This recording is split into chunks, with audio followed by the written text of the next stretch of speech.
Hey, yes, she's an Arcadia Titan. Nice to see you. Yeah, yeah. So I got Jim coming on here. Oh, okay. Okay, Yeah. Joe, we're good. Okay. Give me 1 second, Joe. Okay. Hey, Jim, can you hear me? Yeah. Okay, so I'm gonna have you up on, you can stay like you are. I'm just gonna have you connected so they can hear through my mic, okay? Okay, great. Thank you.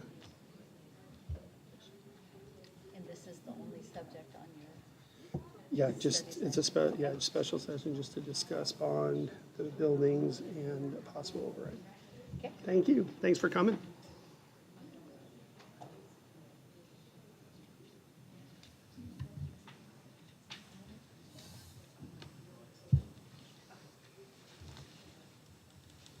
The time is now 4 o'clock and we'll call the meeting to order. Do I have a motion for approval of the agenda? I move that we approve the agenda. I have a motion and a second. All in favor say aye. Aye. Any opposed? Motion carries. Please rise for the Pledge of Allegiance. Dr. Barnard, will you please lead us? I pledge allegiance to the flag of the United States of America and to the republic for which it stands, one nation, under God, indivisible, with liberty and justice for all.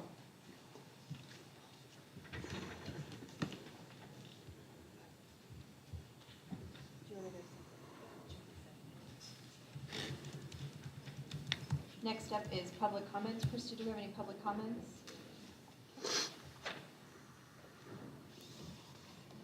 Thank you.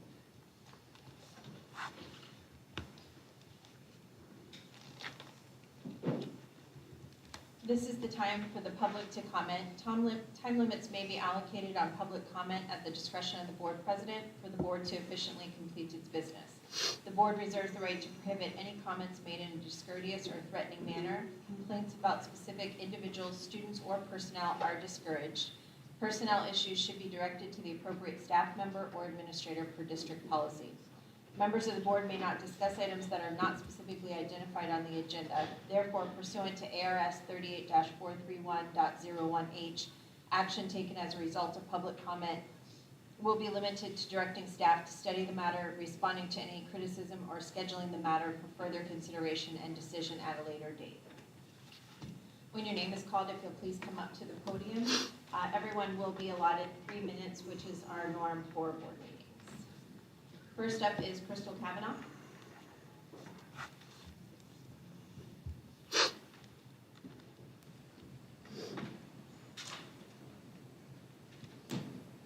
Good evening. First time flyer here. I would vote against the bond in 2023.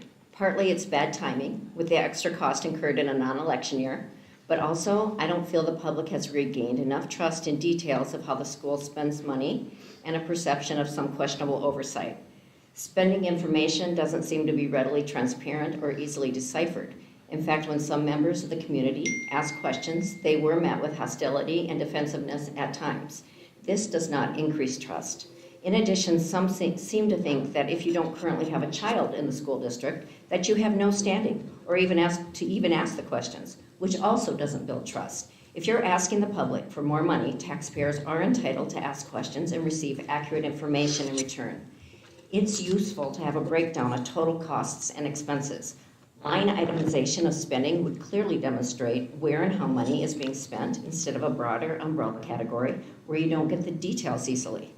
Any other company needs to show hard financials to receive additional money. This type of transparency to the public and fiscal responsibility would help to build trust and help to dispel notions of wasteful spending. These are uncertain economic times for us all, and it's not appropriate to ask for another bond that we are obligated to pay for several more years. It was only 6 months ago that it was defeated on the ballot. Interest rates continue to climb, and the total cost of this bond is unknown. There is much uncertainty about enrollment, staffing, and curriculum content. In addition, the actual bond costs never seem to be spelled out specifically without the public doing their own math. Oftentimes, the small numbers are presented to the public without the multiples clearly stating which will affect most of us in Fountain Hills. There seems to be a lot of moving parts right now, including the discussion of what to do with the properties. I know the business center people would love to stay put and not be pushed out in December. One tenant actually put in over $1 million of his own money intending to stay long-term. Tenants would be willing to pay more rent. If this center could be properly managed, it'd be an income source. Reported repair cost estimates to that building have been varied, so it really would be nice to obtain real-world costs for repairs. Instead of another bond and override right now, apply for grants, have financial gurus look at the budget, and adjust how money is being spent. Hold fundraisers if you want, but it's not right to expect taxpayers to commit to more money at this time. There likely would be pushback. My opinion is to wait until solid academic excellence is demonstrated, including improved test scores, careful selection of curriculum that doesn't include a math program interested in your feelings, growing the student base, and of course, understanding the overall future of the school here. Then more people might get on board. Thank you for your time. Thank you.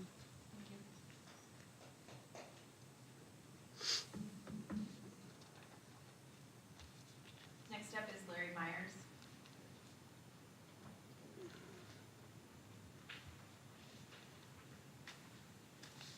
Superintendent, Board, 41-year resident, 2 kids through this school district.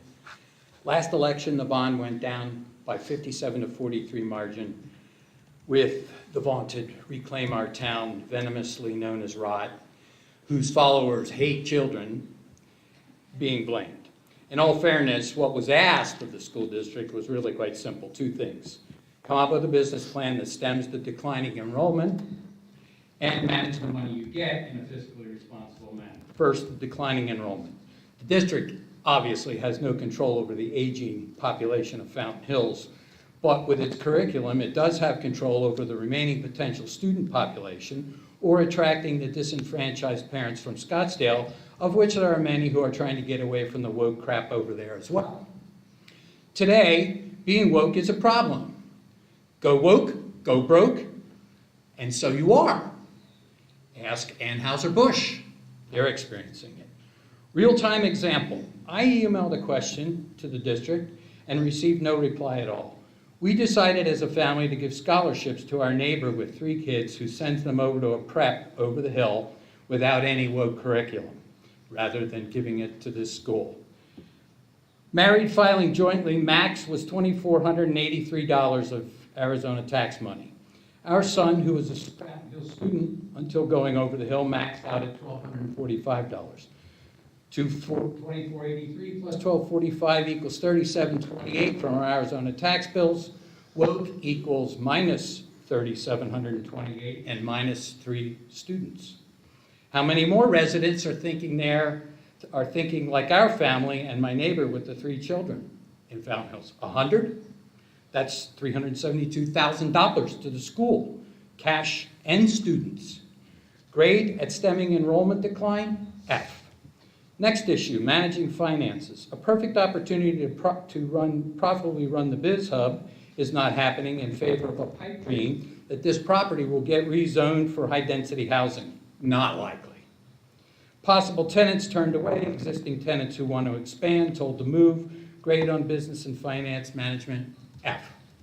So, has the public confidence been restored? As you hear from me, probably not. And listening to those in the echo chamber that put the school in this position in the first place, and you know who they are, will not change the public opinion and move that bond deficit needle enough to close the 14-point gap.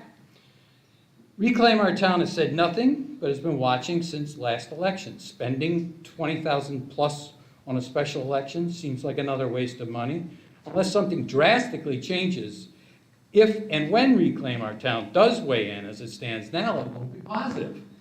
Perhaps consider getting out of the echo chamber, listening to the taxpayers, or consult your own new math curriculum and see how the real numbers make you feel. Thank you. Thank you. Mr. Myers, can you tell me where you sent your email that wasn't responded to? The main one. I don't know what a mail I is. Well, I went to the website. So did you send it to the governing board? Did you send it to the superintendent? I'll have to look. Thank you, I would appreciate that. I You will. can email me specifically at jreed@fhacademics.org. That was a very simple question. I mean, I just wanted to And I'm know. happy to read your email. Okay. But yeah, as a governing board member, I've been on this board, this is my 11th Oh, I did not send it to you. I would have known, so thank you.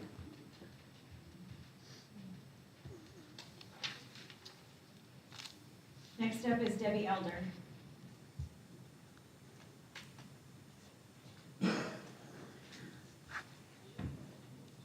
Good afternoon, my name is Debbie Elder. I'm a Fountain Hills resident. I've lived here going on 6 years. I am a former professional meetings and events planner. And today I'm a personal chef and a caterer, and I love making food for people. I have partnered with the folks at the food truck, and I help them with different projects at the kitchen at the Four Peaks Elementary School. I'm very concerned about what's going to happen to that school and my ability to be able to work there. I do understand that you were invited and you all attended a tour of the building not long ago. And I'm just curious, did you get a chance to see the entire building? I was there that day, and I was hoping that you would have come by so I could show you what we've done with the kitchen. But you never did, and from what I understand, you didn't really visit with any of the tenants. In fact, you didn't even turn on the lights in the gymnasium, so how could you have possibly seen what's really going on in that building? So that's disappointing to me. I hope you haven't already made a judgment decision on getting rid of the school in some capacity, because I'm not sure you've done your due diligence to check and see some other options. The other thing about my event background is that that facility has great potential to be utilized for various organizations in the town, weddings, events, but with the management as it is right now, it's not really something that's focused on. You have a wonderful building there, only parts of it are broken, I believe. But with that, I thank you for your time and for your consideration.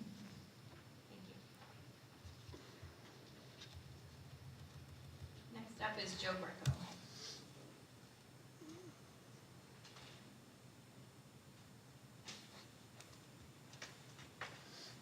Hello, everybody. Thanks for your time today. Always a pleasure. I'm here today to express how important education is to our community. This cause is so important to me that I'm skipping out on my son's baseball game. He's playing in a playoff game today, and I'm here instead, so go Falcons. I support everything on the agenda and look forward to your support in helping our schools and children learn in a safe and effective school district. I have found education gives back more in return of our investment. Some of us up here are teachers. When you look into a classroom, you see a classroom full of eyeballs. You have no idea what they're going to become. My case in point here is my freshman year. I was speaking to a friend. We're young, we're freshmen in high school, and I tell him, I'm going to be an electrician. And of course, he tells me he's going to be a heart surgeon. And I'm thinking, okay, that's way out of my league. But today, he is a heart surgeon. He runs the whole facility in Michigan. And I have become an electrician. Granted, we're at two different areas, but those were my goals, and those were his goals. Education brings those goals to life. That allows students to achieve. I am also intrigued with what will be created, developed, and constructed at the site of Four Peaks. I love construction. That's probably evident at this point. So I love the building aspect, all the code work, and all the handwork that goes in. We have a person here that's actually operating in there with a food truck. I don't know about any resolutions, but maybe she could come in and be a culinary teacher at our high school. That's an option. We might be able to salvage some of the situation there. Another example I encountered this year was the need for a plumber. So electricians aren't always great plumbers. I'm still working on that craft. So I needed a plumber. You've all probably needed a plumber at one time. And as you know, we have a couple of significant plumbers in town. We all need master plumbers in our community, and I was able to hire a homegrown plumber, a plumber that went to school here, that is a licensed plumber that came back to give back. We also have a local resident. He's an electrician. He started his business out of his garage. He now employs over 300 people, and he works on major construction sites: Intel, Meta, Lucid, TSMC. These are the major buildings and manufacturing centers being built in our state right now. He went back to his graduating high school, Phoenix Unified, and set up an apprenticeship program. So students from his high school that have an interest in electricity will be given a path right out of high school into his apprenticeship program, direct hire. So education gives back in many different ways, in ways that we really can't measure. I see education at work giving back every day. I have other examples. I'll continue to bring those to you because I see them every day. We have in Kingman, we have a fire department that collaborates with a high school, and they grow their own firefighters. I've been in their burn room, and these kids, these students take this program and they get hired right into industry. So education is giving back day in and day out with purpose. That's 3? Okay, so the last thing I'm going to do is you're all here to enhance education for our zip code, 85268. I asked you, what do you want to do? What did you want when you were in high school? What do you want to see changed? How are you going to enhance our programs and fulfill the minds of our students? Thank you. Thank you. Next up is Nancy Sitton.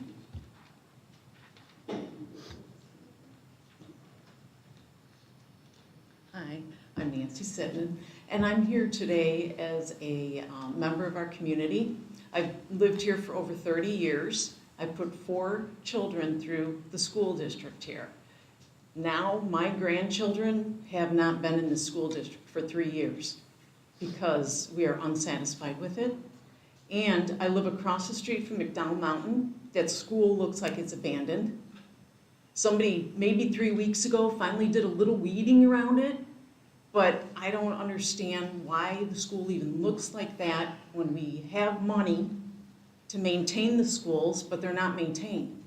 Just like this weekend, we had money, we've had bonds before. Why did we have to have people volunteer to paint classrooms? It's nice that they did, but where is the funding when we did our bonds a few years ago? So I am letting you know I will not vote for the bond right now. I think it's too soon. Me and my husband are on a fixed income. He retired. We don't have extra money to put out for another bond. So I think something needs to be done first before you go back to the community and waste another $20,000 to $25,000 for an election, and it's not time. I think you need to take more time and let us know what's going on. So that's where I'm coming from. Thank you. Thank you.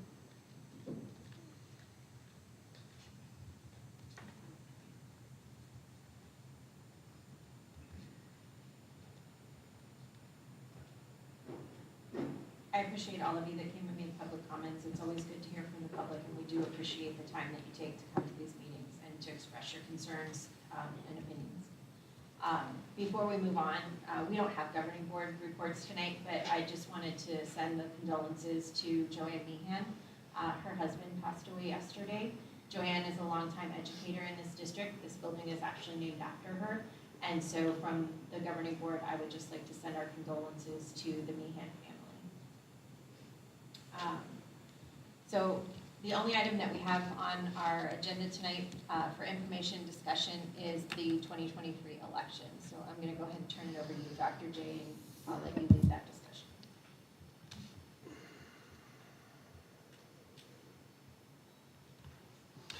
Madam President, members of the board, and guests. So tonight we have, I'll help lead it, but it's your discussion to have regarding, we have several items on here: Four Peaks Building, McDowell Mountain Building, override and bond. To start with Four Peaks, I'll just share a few things. One is what we're doing right now over there, like I've shared before, is a challenge for the school district. Our job is to, educate our kids, run the schools, day-to-day operations. We have a very small administrative team, very small maintenance team, and being landlords and overrun, and running that building has been a challenge. We lose money on the building. We have had, just to give a little history, I want to share a few things. One is we did have EVIT in that building. I was principal at the time. I didn't think it would work at the time, but I was the principal of the high school, and the superintendent, Dr. Sweeney, said, this is what we're doing, and that's what we did. It was my job was to implement it, make it happen. We gave everything we had at it. We had EVIT came in.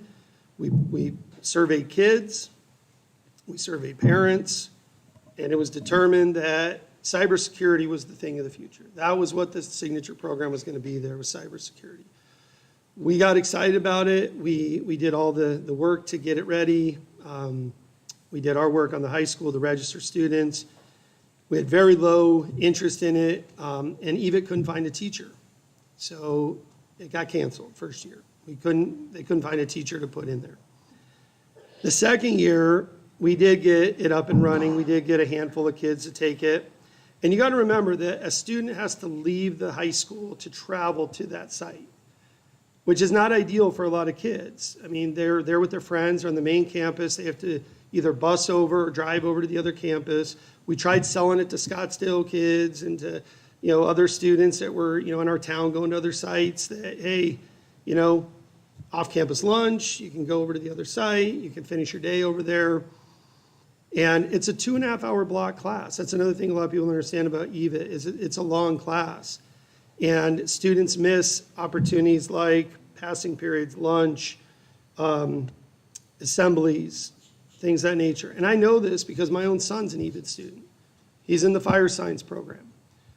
He leaves every morning at about 6:50, 6:55 in the morning. He catches a bus. He goes to Mesa every day. He loves the program. It's changed his life.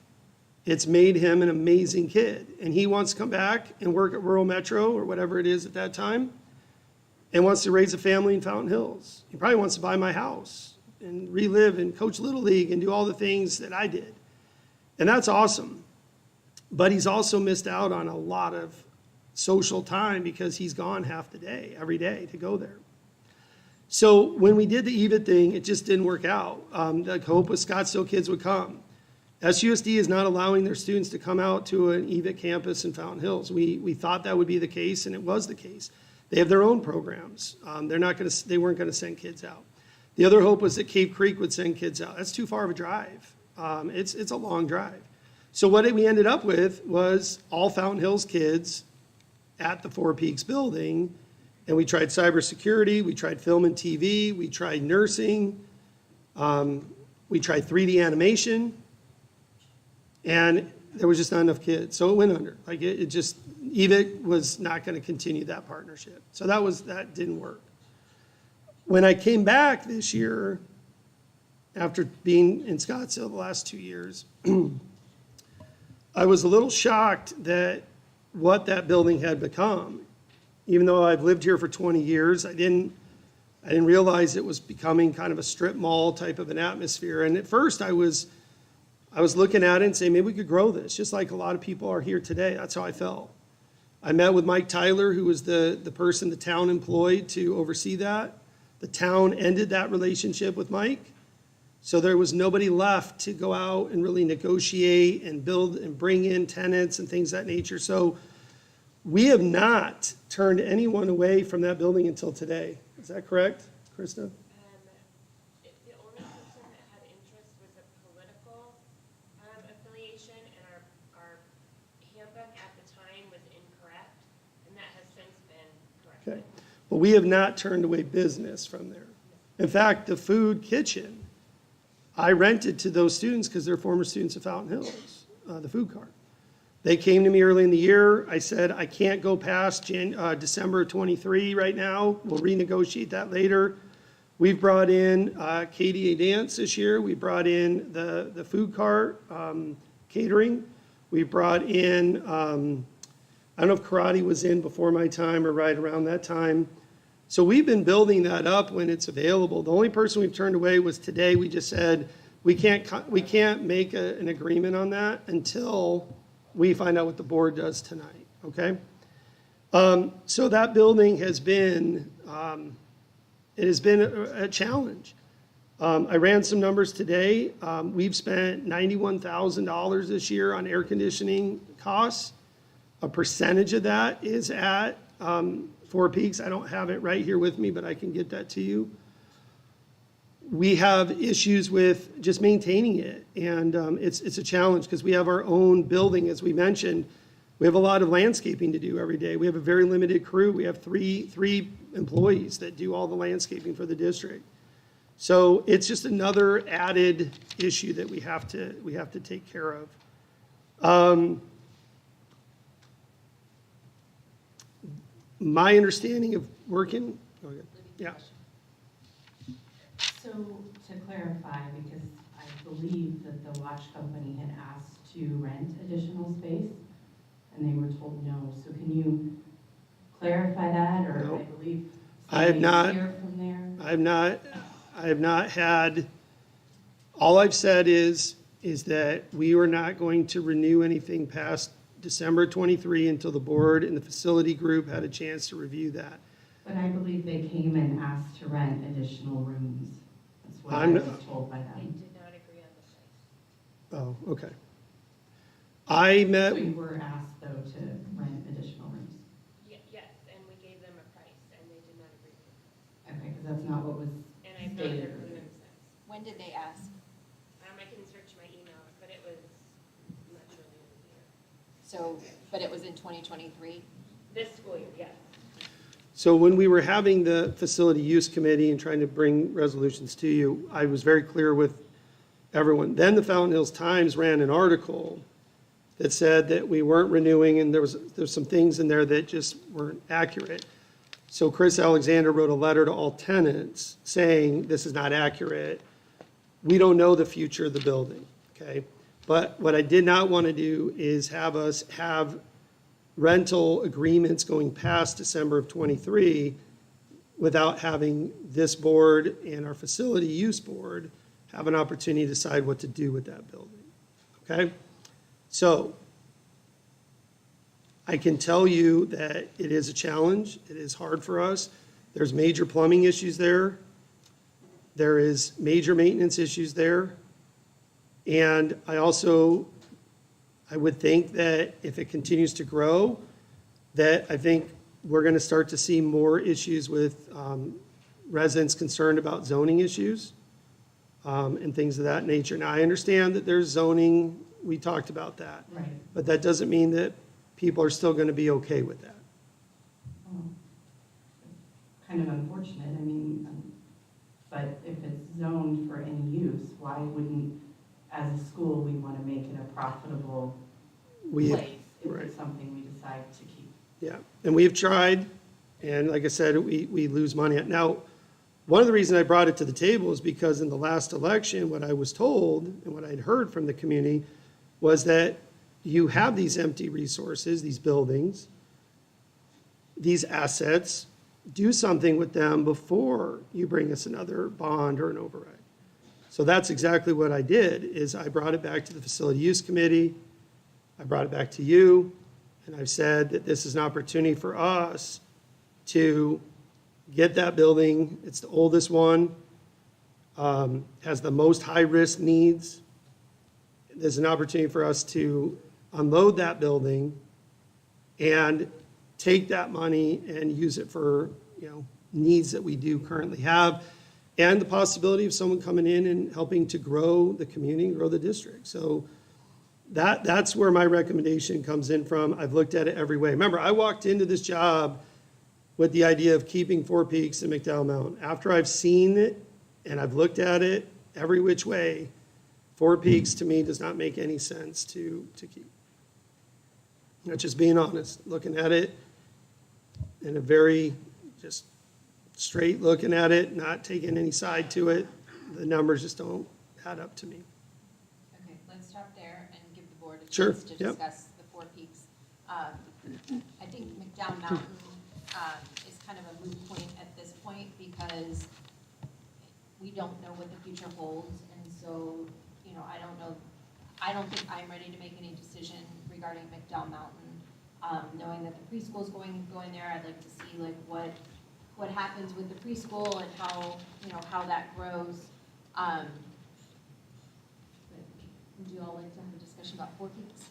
So I want to go back because you mentioned that it was brought to the committee, the Facilities Use Committee. So I just pulled up the November minutes, and it said in the November minutes that you had interest from developers for the land, but you didn't want any discussion on 4 Peaks this meeting, just for members to think about it, and they will discuss at the December 14th meeting. And at that time, no meeting happened in December, so I don't believe it was really brought before the Facilities Use Committee. My predecessor, Dr. Sweeney, had informed me when I took over that he had done that and that that was the recommendation. Yes, but you decided to reopen the Facilities Use Committee to discuss it further. So I think we need to be transparent here with what really happened during the second. I can't, yeah, I'd have to go back and look. The meeting, though, that we had, my understanding was to look at, I'd have to go back and look, but my understanding was from that group and everything that I've seen that was left for me and the few meetings that we had, that there was not interest from that group to have, to do anything with 4 Peaks. So I'll have to look and get that back out. I can send something out, but I don't recall anything that made me think that that group was adamant about keeping 4 Peaks as is. Sitting on the Facilities Use Committee, the main focus of the Facilities Use Committee was regarding the consolidation. Yes. And so that was most of our focus, was what were we going to do between McDowell Mountain and the middle school and the high school. 4 Peaks has really been a non-issue because it's not a building that can house students. There's too much maintenance that needs to go into it. It doesn't have many of the niceties that the other schools have, and like it or not, people do look for niceties when they're looking to enroll their children. My daughter attended there when she was in 3rd, 4th, and 5th grade. It wasn't a nice school then. We lost a lot of people between 2nd and 3rd grade because they didn't want to send their kids there. They didn't want, it was kind of a dumpy school at the time. It doesn't have any natural light. And the biggest thing was it has so many plumbing issues between what was the old building and the new building. Most of the time, the kids that were in the cafeteria couldn't even use the restroom in the cafeteria. They had to go into other hallways to use the restrooms. They were constantly getting plugged. We had backups. Those things haven't been corrected. There's still issues. And Have I our just want to tenants share complained that, about those things? yes, they have. And I want to share that, thank you for refreshing me, because I've been through a lot this year, like a lot of things. I'm trying to keep everything straight here, but you're right, the focus was on consolidation at that time. And we were trying to decide whether to vote on that before December. But I can say that when I was a part of those meetings, and based on what my predecessor left me, there was no interest to keep 4 Peaks. In fact, it was on the bond originally. There was originally on there a $500,000 cost to demolish it, which I believe I did take off because I didn't feel that was the best way to spend our money, was to use it to demolish a building. I thought there was a better way to do it. But yes, we have had complaints about the maintenance over there, the cleanliness of it, the air conditioning. Not a ton. I mean, it's not like an everyday thing, but it's with the weather heating up, we've already had at least one issue with air conditioning already since it's warmed up. So yes, we do have issues. And we've had complaints from neighbors. We had one business in there that created a lot of issues. We had violations from the town. We've since learned that even though, it's not zoned commercial, a school building can actually be used for pretty much whatever we want to use that school building for. But we do have to remember that there are neighbors there. If they don't live in a commercial area, they didn't intend to live in a commercial area. So we have to be cognizant of that. I'm not saying that having renters there is a bad idea. I'm just saying that it's a bigger discussion than just, hey, can we make money and put a bunch of renters in there? Because there are people that live in their homes, and there's a lot of other people who fight for development in this town because they don't want it in their neighborhood. These people don't want it in their neighborhood either. So it's just something to consider. And, being a landlord is not an easy thing. We're not set up to be landlords. We don't have anyone, we we have a hard enough time getting our facilities manager to maintain our own buildings because he's so busy and works nonstop, let alone having somebody to be a landlord to a building. If the air conditioner goes off or, there's an electrical problem, a plumbing issue, the security system, the alarm system, our guy's on call. He's got to figure that out in the middle of the night and still get up and come to work and service our buildings for their students. I have to agree with Libby that I don't think that we've had a sufficient discussion on that, especially considering that we have a committee to discuss things like this. And I think that there's a big argument to be made for a space that can be profitable and those funds can be used however we'd like them. I think that there's a lot of potential there that we haven't really explored. Okay, What I was gonna say, well, so far it hasn't been profitable from what I'm seeing. But one thing to remember is we had talked about if we put it on for the election, that we have 20 years, right, to be able to do something with these buildings. So it's mainly to put it out there and ask the community to give us the okay to do something with it. I do agree that right now, McDowell Mountain, we probably should not touch because we're not sure exactly what's going to happen. One of my questions, and I think I know the answer to it, is the people that are renting our space at Four Peaks, can they possibly go to McDowell Mountain? And my thought is probably not because there are students. correct. No, it would not be it would be a safety issue. Well, and two, the catering company and the watch company have put in a lot of their own money. And, when we had Hobnob was the original catering company in there. And when Hobnob was in there, she did a lot of work. The kitchen wasn't even functional when Hobnob went in there. She put a lot of money, her own money in there. I know the watchmaker has been there for a lot of years. We've always enjoyed the presentations and that they've worked with our students. But I don't know that he wants to pack up his stuff and move to a different area. At that point, he'd probably move to a different location. So. Yeah, and just on Hobnob too, remember that didn't work out and we ended up buying most of their equipment for our culinary classes. So I think we're revisiting a lot of things that have been done already, right? We've looked at EVIT, we've looked at renting it. We've had an actual person employed by the town and Mike Tyler before my time to market that place, a partnership between the district and the town to build it up. And we are here still years later when we're taking a loss on it. Now, I've been asked over and over again about fiscal responsibility, about being transparent with our money, about spending it correctly.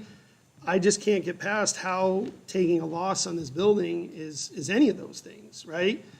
We have an opportunity to get this building off and out. And we have 3 parcels of land if we grow. We have McDowell Mountain if we grow. We can add on to the new McDowell Mountain if we need to. I've already spoke to school facility board about that. We have tons of options for the future, but to look at a building that is so outdated and has so many issues, and then to, like I said, and then if we hire someone to manage that, then again, there's that fiscal responsibility piece coming. Now we're spending money on someone to oversee it, to run it, to do those things, and it's a challenge. Have we ever discussed outside of utilizing the town's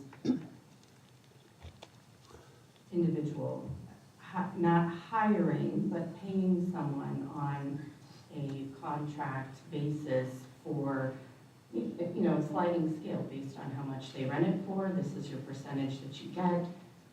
These are, you rent it to X amount of individuals, then, you get also a cut of your maintenance and repairs. Yeah, the goal would be to be making Yeah, enough we that can it look pays at for that, that's everything. totally fine, but let's say you break even. Let's say we get to a point where we break even. Then you have a major catastrophe there with some major system goes down. That's coming out of our fund that should be going to kids and learning and buildings that they're in to maintain a property that we don't educate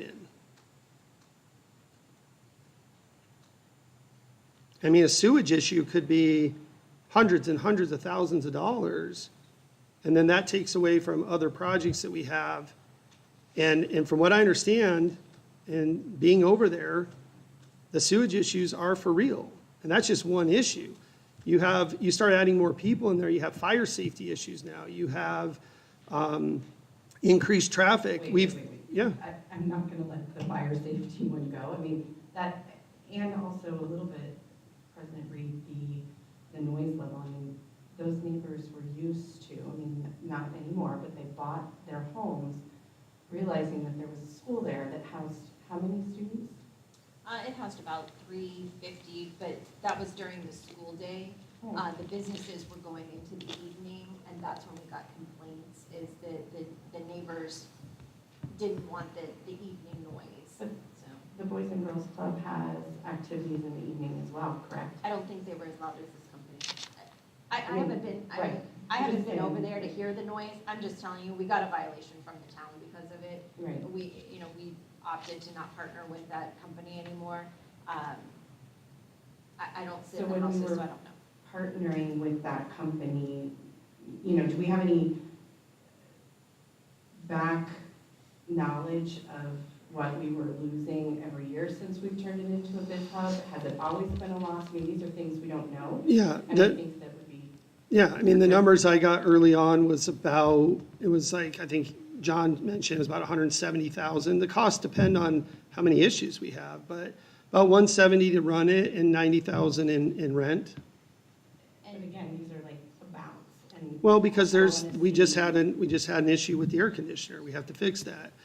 And when going back to fire, just so you understand too, like we just replaced the fire system at the middle school. That was $115,000. Now, we're going to try to get that reimbursed through school facility board, but if we don't, we still have that cost. That system over there, I'd have to, have John come and present on where that system's at. It's, when you have school children in there versus renters, there's, I'm sure it's got to be up and running based on how many people are there, but half that school is completely shut down. I mean, gates locked, no one's been over there in a decade, so there's just a lot of work to be done when you look at all the other buildings that need work to invest in something that is non-kid related and non-educational and is not bringing a profit and would require vast amounts of tenants to come in, and we'd have to seriously increase the rent because some of these are nonprofits that we're charging such a small rate that I don't know if, one of them's already told me they would leave if we raise their rent. For sure. To get lucky and say, rent it to more people, we have to almost ask them to take over updating the Yes. facilities, doing all the work that the food service did and the watch company, that they went and invested money in this. I think we're at the point where we need groups that would come and rent it out and actually say, yes, we will take care of that. I did go on the tour, and as sad as it was to see this nice big building, it is in terrible shape. And I know we didn't see the groups that were working there, which would have been nice to be able to do, but it was mainly to see what kind of, how this building actually looked, and knowing that the bathrooms are not functional, the water is not water that you can drink from. And this is a building that for us to fix up would cost a fortune. And the numbers are not there for us to say, oh yes, we need it because we don't have enough space in the other building. As you mentioned, Dr. J, at least we do have the land that if we do need to build other buildings, we do have the land available. This is one building that, as sad as it is, it would be nice to be able to do something with it because we are losing money every year. Yeah, and I am worried about the enrollment. Because we're up 91 kids. If that happens every year, which would be great, I don't know if it will, but let's just say it does, we're going to run out of space at the new McDowell Mountain very fast. In fact, we've already cut back one of the projects there of doing one of the team rooms just to leave it open for 4 more kindergarten or first grade classrooms. So with the enrollment being up and the work we're doing to consolidate, I worry about, that's why I think McDowell Mountain, keeping McDowell Mountain as is for now, is important, because if we ever do have to reopen a school on a whim or move a, grade level or whatever we got to do instead of temporary buildings, we do have a space to do that. I just want to point out two things. One, King keeps mentioning the school facilities board. When we have large projects like our water issue that happened at the high school, there is a government entity that when we fix something, we can put in a reimbursement. They only approve certain items, and it's not a guarantee. So if something's broken, they could fix it for us, they could not fix it. Either way, we have to fix it. So I just wanted to let everyone know what the school facilities board is. Because there's no students at Four Peaks, that doesn't apply there. So we can't get school facilities board to come in and fix a building where there's no students. And the other thing, when you were asking about like how much money each year, up until the last few years, when EVIT was in a contract with us, EVIT was responsible for all the maintenance over there. Yep. We were not responsible for the maintenance during that time, but EVIT also only paid us based on enrollment. They never got to the enrollment rate where we would have actually made anything from EVIT. And they didn't do any upgrades while they were there. They just kept everything kind of status quo, but they were supposed to be in charge of like the landscaping and repairing anything that broke. Because they never got like up and running past a few students, it never came to fruition. And so it wasn't until EVIT canceled their contract with us and we brought some of those programs back to the high school campus 3 years ago, I think it was, that we had to take the maintenance back on. Just information. So I have two questions and then I'll stop on the topic. But the first one, back to Board Member Acker, you had mentioned, the expense that businesses would incur to build out the space. That's a normal business occurrence. Tenant improvements. Tenant improvements that every business goes through when they're renting a new space. And then, Dr. J, could you please, how many students are exiting our senior class this year? Roughly 120. And then how many are incoming into kinder? Don't know yet. How many are in our existing kinder? 58? 58. Yep.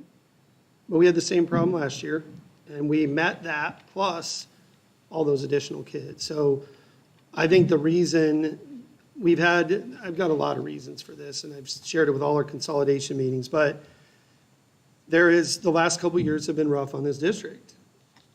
Okay? It just is. But when you look at the amount of kids that are in Scottsdale schools, it's about 350 kids. 100 and rough 25, some 150 kids are at Desert Mountain. They're going to age out. And there's not going to be any money on those kids because they're going to be gone.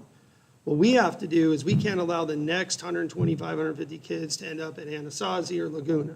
That's the whole point of consolidation, is to get those numbers up. Now, I can tell you the preschool numbers have almost doubled at this time, and it's only May. So when parents start thinking about preschool in June and July, we were at 26 to start this year. We're hoping to be 50 to 60 kids next year. Well, if we get 60 kids into preschool, that's going to naturally increase the kindergarten numbers over time. There's 750 kids under the age of 5 in this town. So we have to get them into our kindergarten. We have to get them into those schools. That's what we're working on. So I was tasked when I got here, raise enrollment. Okay? We're going to keep trying. We don't know. It may have been an anomaly. It may not be. I don't know. But 90 extra kids netted us a lot of extra M&O money that can now go to salaries. We just got to make sure we maintain that into next year. Okay? So every year we're going to have that discrepancy of incoming students, outgoing students. And part of that is, as high school principal, I can tell you why part of that is. A lot of the kids that we get, at least traditionally, have been at the upper age level because parents can afford to live here at that age. When you have young children, you're just starting out in a career, Fountain Hills is very expensive for families to live. So we see a lot more of the kids coming in and transferring in those kind of secondary 6th through 12th grade years. We still get some that are young, for sure. But one thing we have to do is we have to give people a reason to stay, right? And buildings are part of that. I truly, truly believe that. Academic achievement is a part of that. We've had those great scores. They dropped a little bit. I'm happy to say for the first time again in a while, our ACT scores are up across the board. Every single subject, they went up. And that's huge for our high school kids. We haven't seen the middle school numbers come in yet, but one whole composite point in growth, that's good. So we build on that, and we build on it again, and we build on it again. Like I've shared over and over again, we've had the academic success, the athletic success, the small class size, the small environment, the safe community, great leadership, all the things that you need over the years we've had. And we've had the letter grades to go with it. But none of that has moved the needle. We're down about 560 kids over the last decade, and this year we got 100 of them back almost. So that's good. We just got to build on it. I'm gonna wait for Mr. Sard to come here. While he's walking up, do any of you have any other comments or questions regarding Four Peaks? How much are we losing on it currently per year? I have to give you an exact number. The number I received early in the year, I told you, was about 170 in costs and 90 in rent, so. Is that page, the page that we had a couple board meetings ago, I would have said somewhere around 24,000 was what we're losing, and that's with 8 vacant rooms. And I think that one of the things that we should look at is not only long-term renters, who we have a few that are obviously invested in this space and have shown that with what they've done to it. Long-term tenants would naturally have tenant improvements probably, but we could also look at short-term rentals such as events and things like that. I think that there are a lot of usable rooms in there. I think that having like a workshop room or a conference type or presentation room, I think you would find a lot of businesses or individuals who would host events and rent that space. And similar to Airbnb versus long-term rentals, you could make a lot more with event type rentals or short-term things like that. It would be something to look at. And you can obviously write into the agreement all the things that would make that space, the regulations and the neighbors happy. You know, these are the things that are expected with this space. Yeah, and I agree, but my question comes back to what happens when we have a major system break there and we can no longer provide whatever it is, plumbing or air conditioning to those tenants. And we're in a contract with them that we have to do those things. We're going to spend money then on non-educational needs for a building that I still think, even if great efforts are put into it, hopefully we break even. Even if you make a little bit of money, it's still not going to make up for when you have that major catastrophe over there. That building is now 50 years old. I think you definitely need to charge competitive rates, and that's something that might cause some tension with tenants, but especially if we are getting concerns from them, that's a time that you can say, you know, well, we need to charge competitive rates and we can get these things solved. You know, we could take care of the plumbing, we could address the electrical issues, we could address the AC.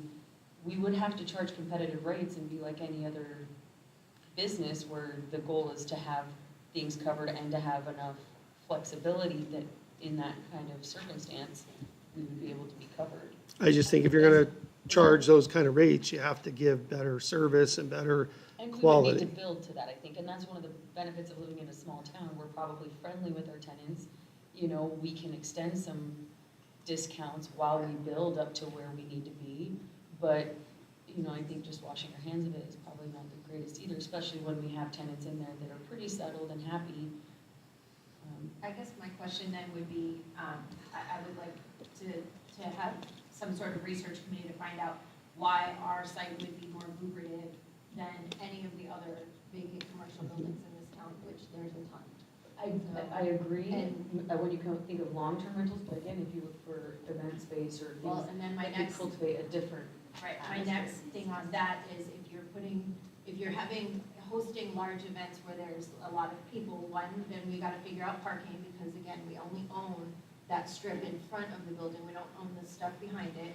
And we also have to figure out the plumbing issue, because right now, like I said, there's only certain areas that the plumbing works, and we did have a church in there at one point that rented it. They actually had their office in there and everything. It was Church of Joy. They opted to move into one of the buildings off of Saguaro.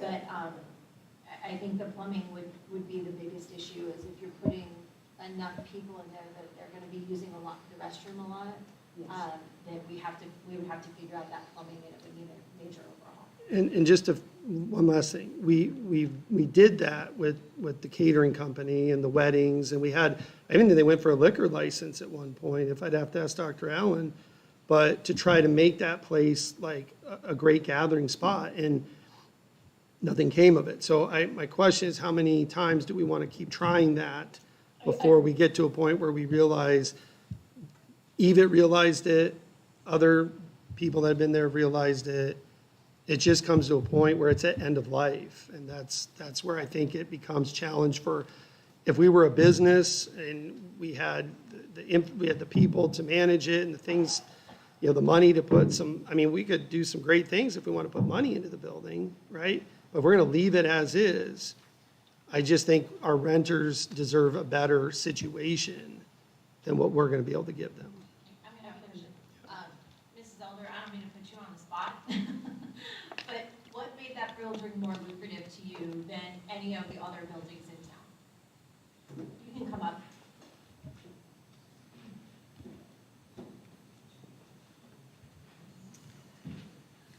The kitchen. It's already there. To build a new kitchen is $100,000. And the rent is very reasonable. And so any of the other vacant restaurant buildings in town would not have met your needs, like the one that's at Four Peaks?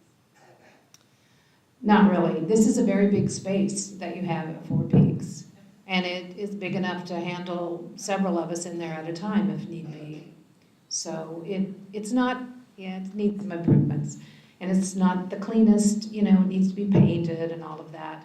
But we have our own little restroom, so that's kind of a perk as well. We don't have to go out in the main area. But it's a good place. It's quiet. We don't have traffic. We don't bother the neighbors, so we're not in that arena. But thank you. Can I just add one more thing that's come up from thank you, I appreciate it. One more thing that's come up from the community is safety at that building. With businesses having kids come and go for karate, kids come and go for dance, people coming and going, that it's been brought up several times. I've had to have John go over there and look at how do you improve the safety of that building where you have kids there at night. My own son went to karate there. However, the kids are not under our stewardship at that point. Right, We are but liable as building owners, but that's Right. again something that KDA would have to Correct. sign in their agreement. I They understand take that. I'm just saying if something happens though, the question's going to come back, why is the landlord, did you not address that or fix that or make it more secure or more safe? That has come up several times to me this year. And I've had John working with those businesses on that. We're willing to work with, any businesses we can within reason to offer other sites, other buildings if we can do it. We can't have adults on campus working with children, but, there's after-school opportunities. We've reached out to some of them about, using other facilities. We could do some things with that, but the safety I do want to bring up has come up several times. I'm gonna ask the watchmaker, I'm gonna ask you the same question. Again, don't mean to put you on the spot, but can you come up? And let us know what makes that space lucrative to you? Sure. Thank you for calling me. I'm MJ Yazidian. I'm the Chief Technical Officer of the American Watch Manufacturing Company here in Fountain Hills. We occupied that building, that part of the building in 2018. There was a lot of tenant improvement that we put in to make clean rooms. So obviously the quiet environment was attractive for us. The rent was also attractive for us. The fact that it was a safe community is attractive for us. But was also part of the reason why I moved here from Southern California is because we wanted to start an educational facility.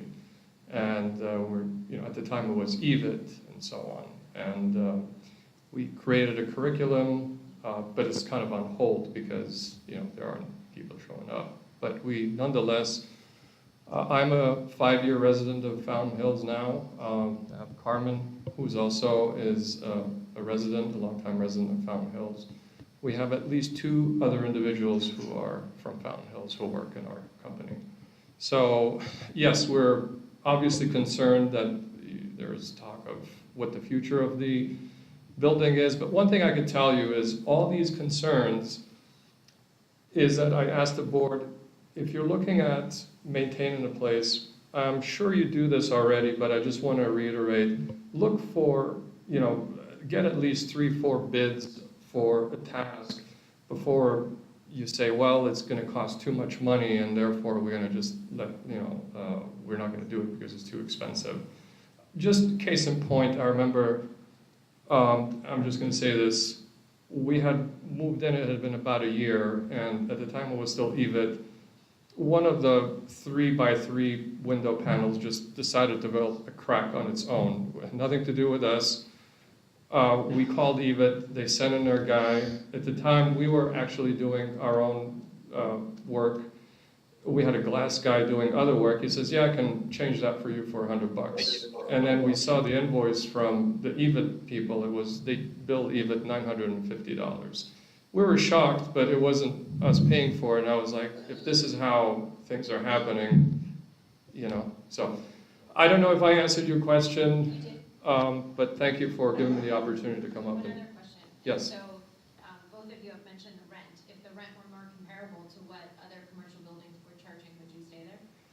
I think it has to be, we're in a difficult situation because we have already invested a lot there. If it was maybe a little more, I would say we would consider it. But if you're going to ask for the same rent as what is being charged in, say, a strip, like a shopping center, that would not be possible for us, So, yeah. Thank you.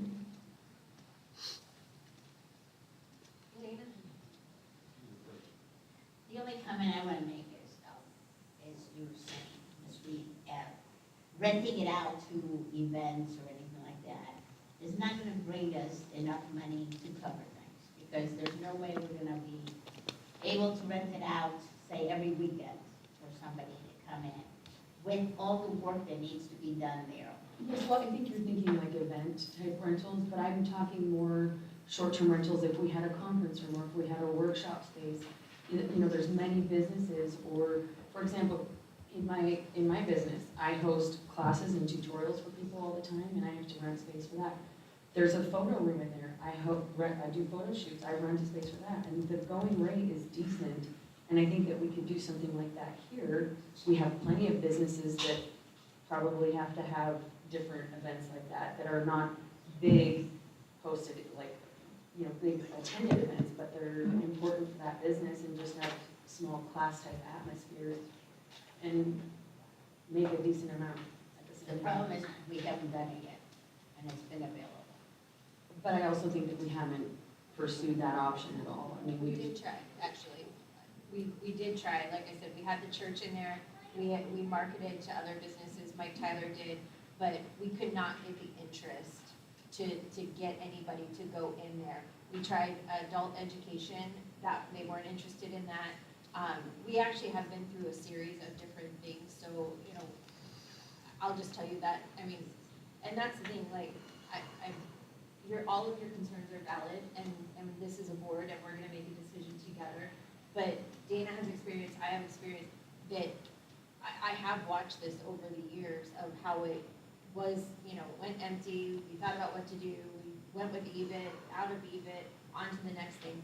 So there have been people in and out, but just like this building, we rent this out and it sits empty most of the time as well. Like, the only people that usually rent this are the coalition, which they don't even rent because they're an affiliate of our school district. But, the political organizations, that's the biggest one. So. And I just researched back when I asked Dave Paoli, our attorney, about this back in July. And his response was, Arizona law strongly suggests that school districts acting in their governmental capacity are not subject to zoning restrictions. The BizHub situation, however, raises the question of whether the district is acting in its governmental capacity. So that's what he kind of left with. He wasn't we weren't being sued, or we weren't being asked to close it, but that was, his initial guidance was, it's a touchy situation. His suggestion was that there should be some kind of education piece there. Students in that building would get us to that point. But like I said, when we've done that in the past, getting high school students to go over to that building was a challenge, for sure. Dana? I'm gonna go back a ways, the competitive situation, it's on, this one. The competitive situation between public entities and private, that's come numerous times. We don't pay taxes, they do. And so, we're competing with our taxpayers in this situation. And there's plenty of commercial property owners that will be here telling us that. Once we start paying taxes, which makes no sense to match what they have to pay to keep their retail space open, then maybe that won't be a problem. But that'll never happen. So it's always going to be a competitive situation between the public and the private sector.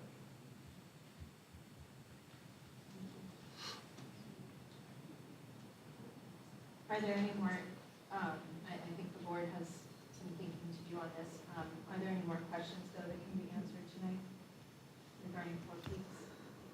Does anyone want to put McDowell Mountain on the table and have any type of discussion, or are we in agreement to move on from it?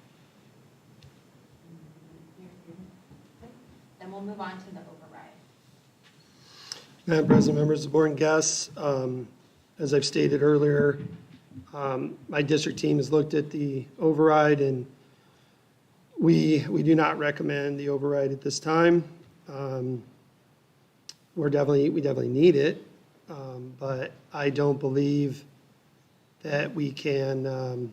I just believe if we're going to go for one or the other, that the bond is the more critical piece. So I'll let you discuss, but that was our recommendation from the committee. The override, this override in particular funds capital. It funds our repairs, large repairs, textbooks. It basically funds items, not people or programs. So does anyone have thoughts on the override and anything different than what Dr. J said? Dana? Well, it's a short-term expenditure for short-term assets, and it's limited to those assets.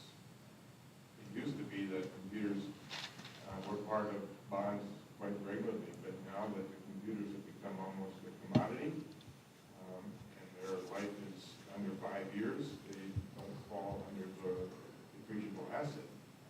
So I'm a little concerned that we're going to use a 30 or 20-year, I should say 20-year loan to buy assets that are only depreciable for 5 years. And that's where the override comes into play. I totally get it. I had a choice between the two. I'd go with the bond because we've got some serious bonds that are long-term and they are depreciable assets. But I don't want to set aside our need for technology and others, short-term assets that overrides at that level are designed to cover.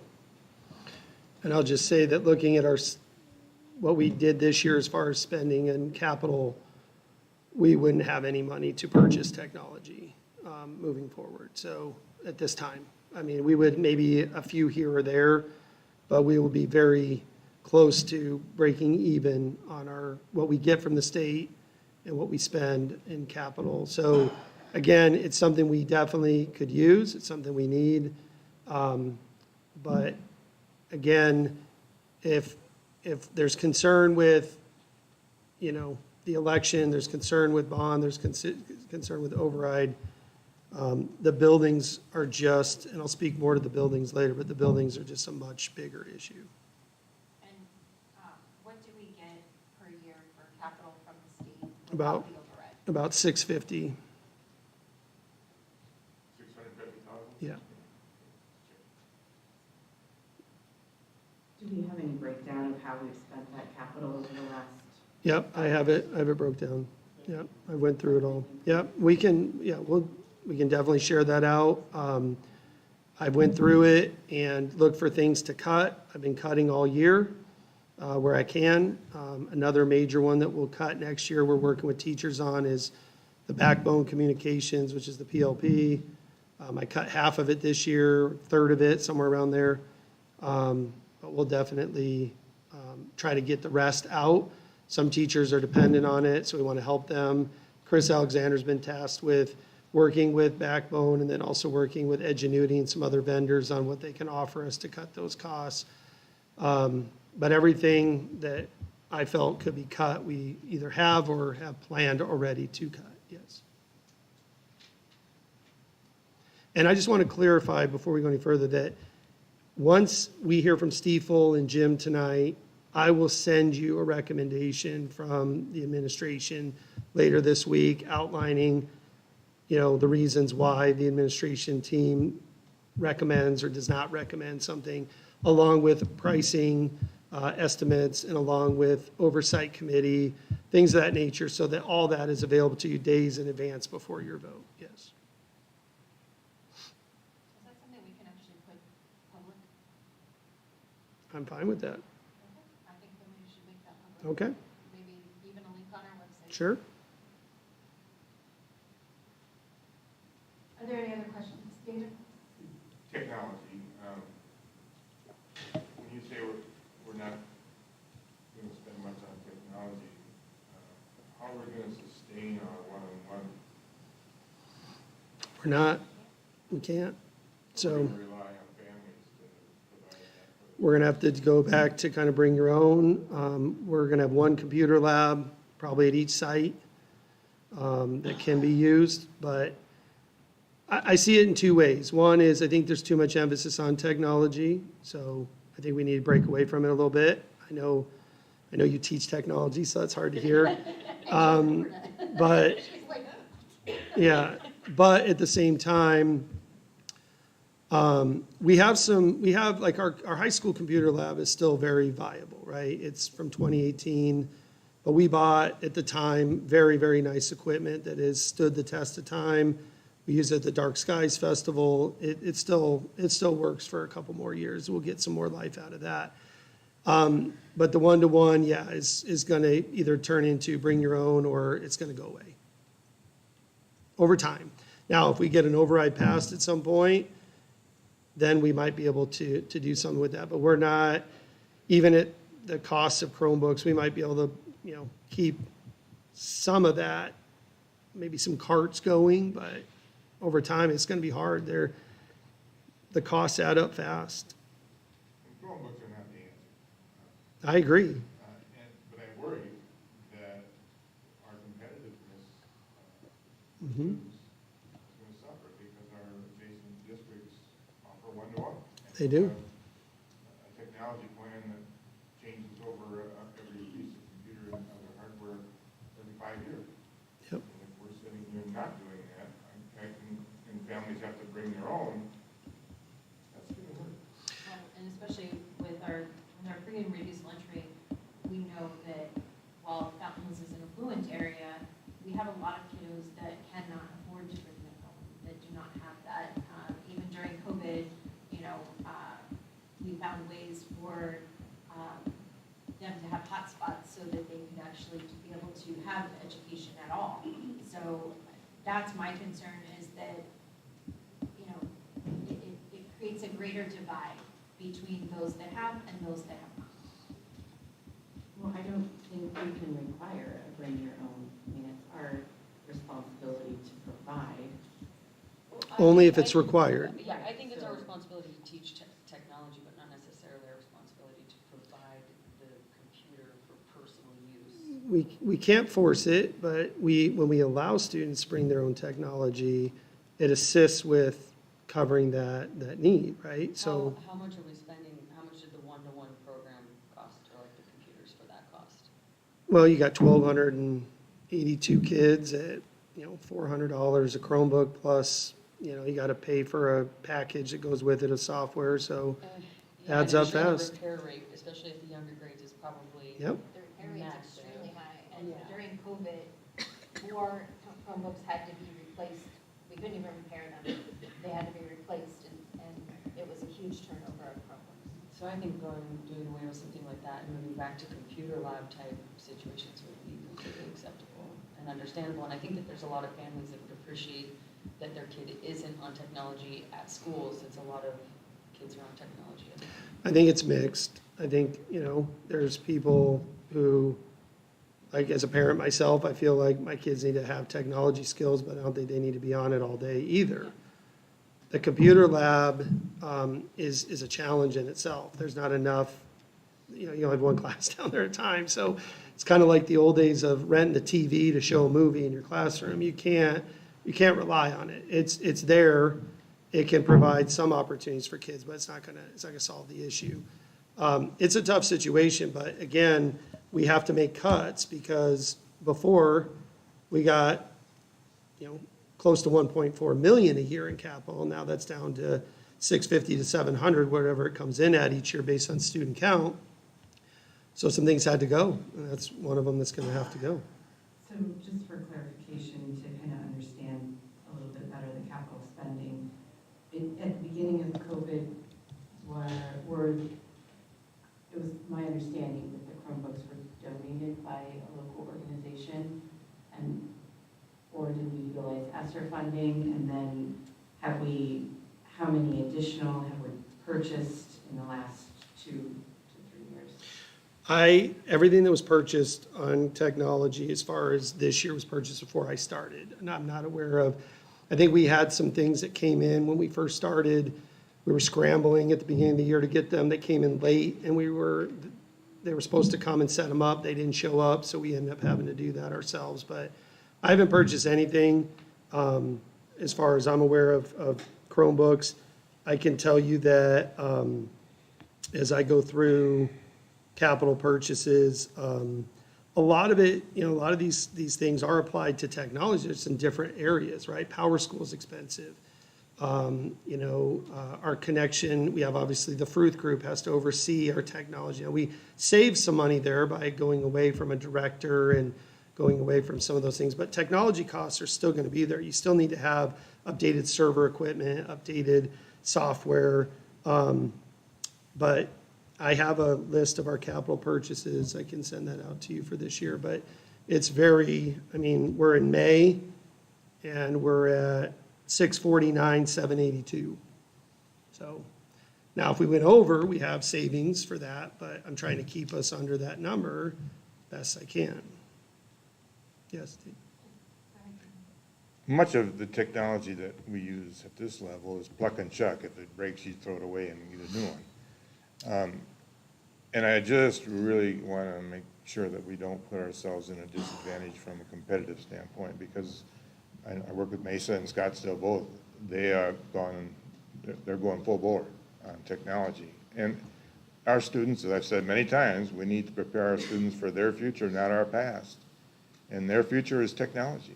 And it's not a matter of replacing, learning with technology. That's not the point at all. It's quite the opposite.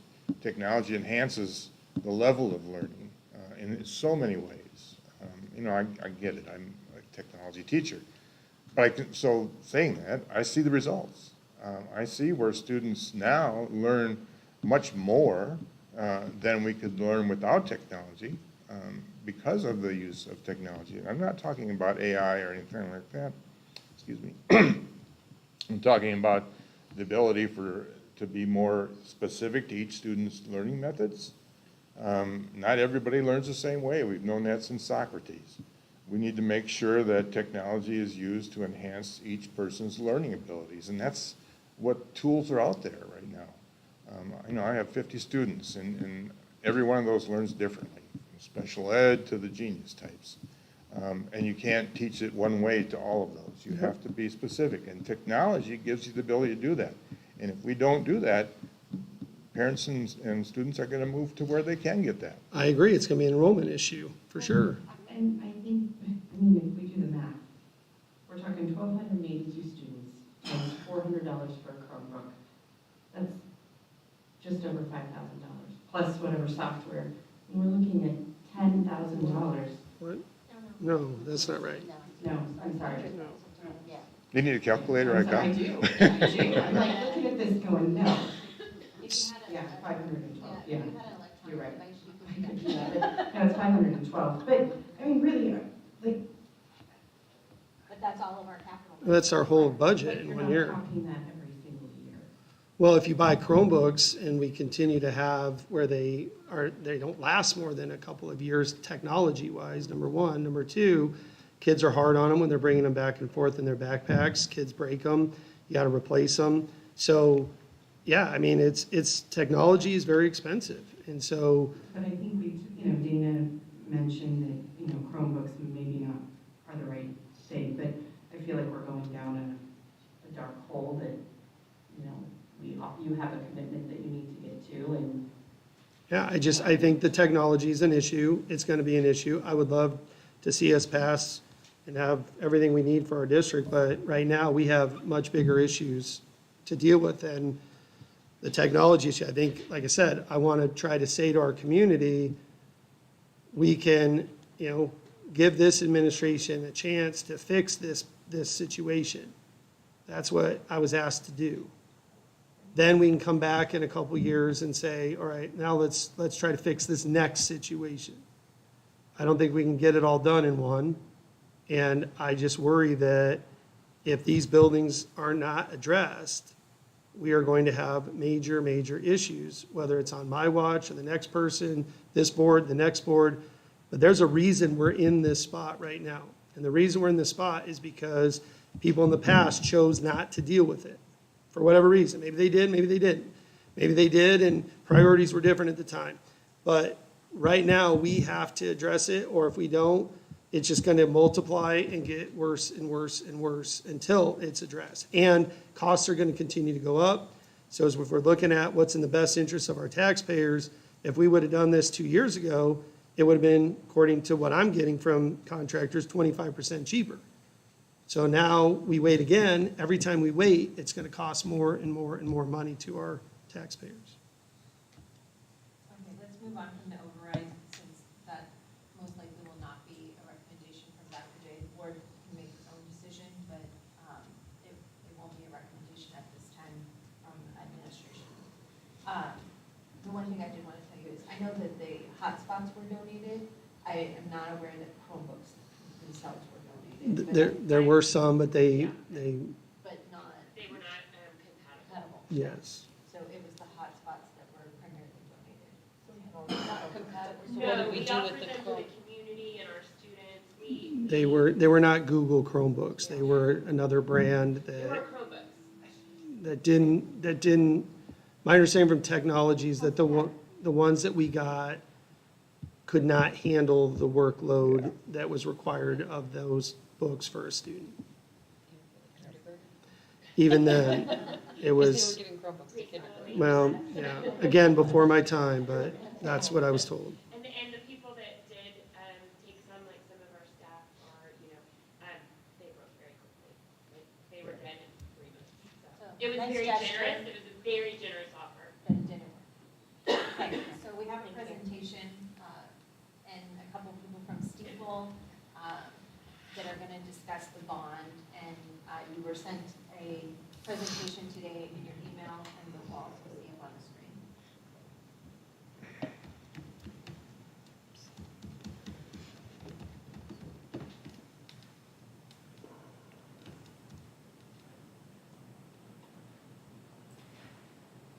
Randy, the presentation you sent me was a PDF, so I can't do the view on it, so you're just gonna have to scroll that. I'm sorry.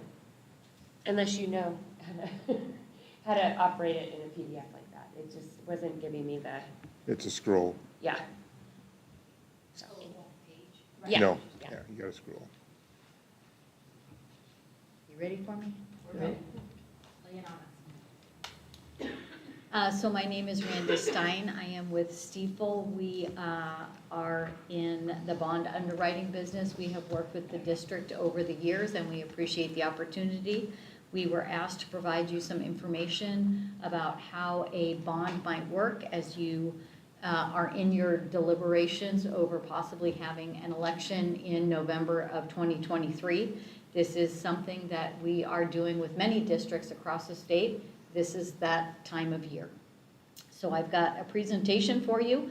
Please stop me when there are questions, and hopefully I'll provide you the information that you need. The first slide that we're looking at is a picture of the district's property value. Property value is significant when it comes to school districts issuing bonds, because that is, the property tax base is how the bonds are repaid and how the bonds are secured. You will see that there are 2 bars on this page for each year. Arizona, the state of Arizona, does not make property tax simple. The blue bar is the full cash assessed value of the district. That's the one that is used to determine bonding capacity. We'll speak more about bonding capacity in just a minute. And the red bar is the property tax base, the limited assessed property value that is used for tax purposes. And it's used for tax purposes for school districts, cities, towns, counties, community college districts. We're in Maricopa County now. There's a library district, a flood control district, a special health care district. So all kinds of government jurisdictions have access to the property tax base in addition to the school districts. Questions on the property value? You'll see you've got a nice steady increase in property value, again, pretty similar to most of the school districts around the state. If you look very carefully on the left-hand side in fiscal year 13-14, you see that the numbers show that that was a decline from the prior year, and that was the tail end of the 2008 recession. Property values are lagged, so yes, it took that much time to work its way through the system. A pie chart of the property value in this school district, 87% is residential property, so vastly residential property in the state. About 9% is commercial and industrial, and you've got about 4% that's agriculture and vacant land. We typically see that in school districts declining over time as additional houses or additional commercial properties are developed. They go onto that vacant land, and that declines over time. Is that commercial and agriculture, where do golf courses fit in? Oh, that's a great question. And golf courses have a special valuation method. Honestly, I'm going to guess it's in the all other. Really? Yeah, golf courses have a very special treatment.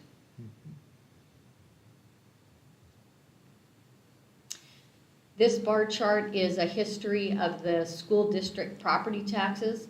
The bright kind of orange bar is the primary property tax in the school district.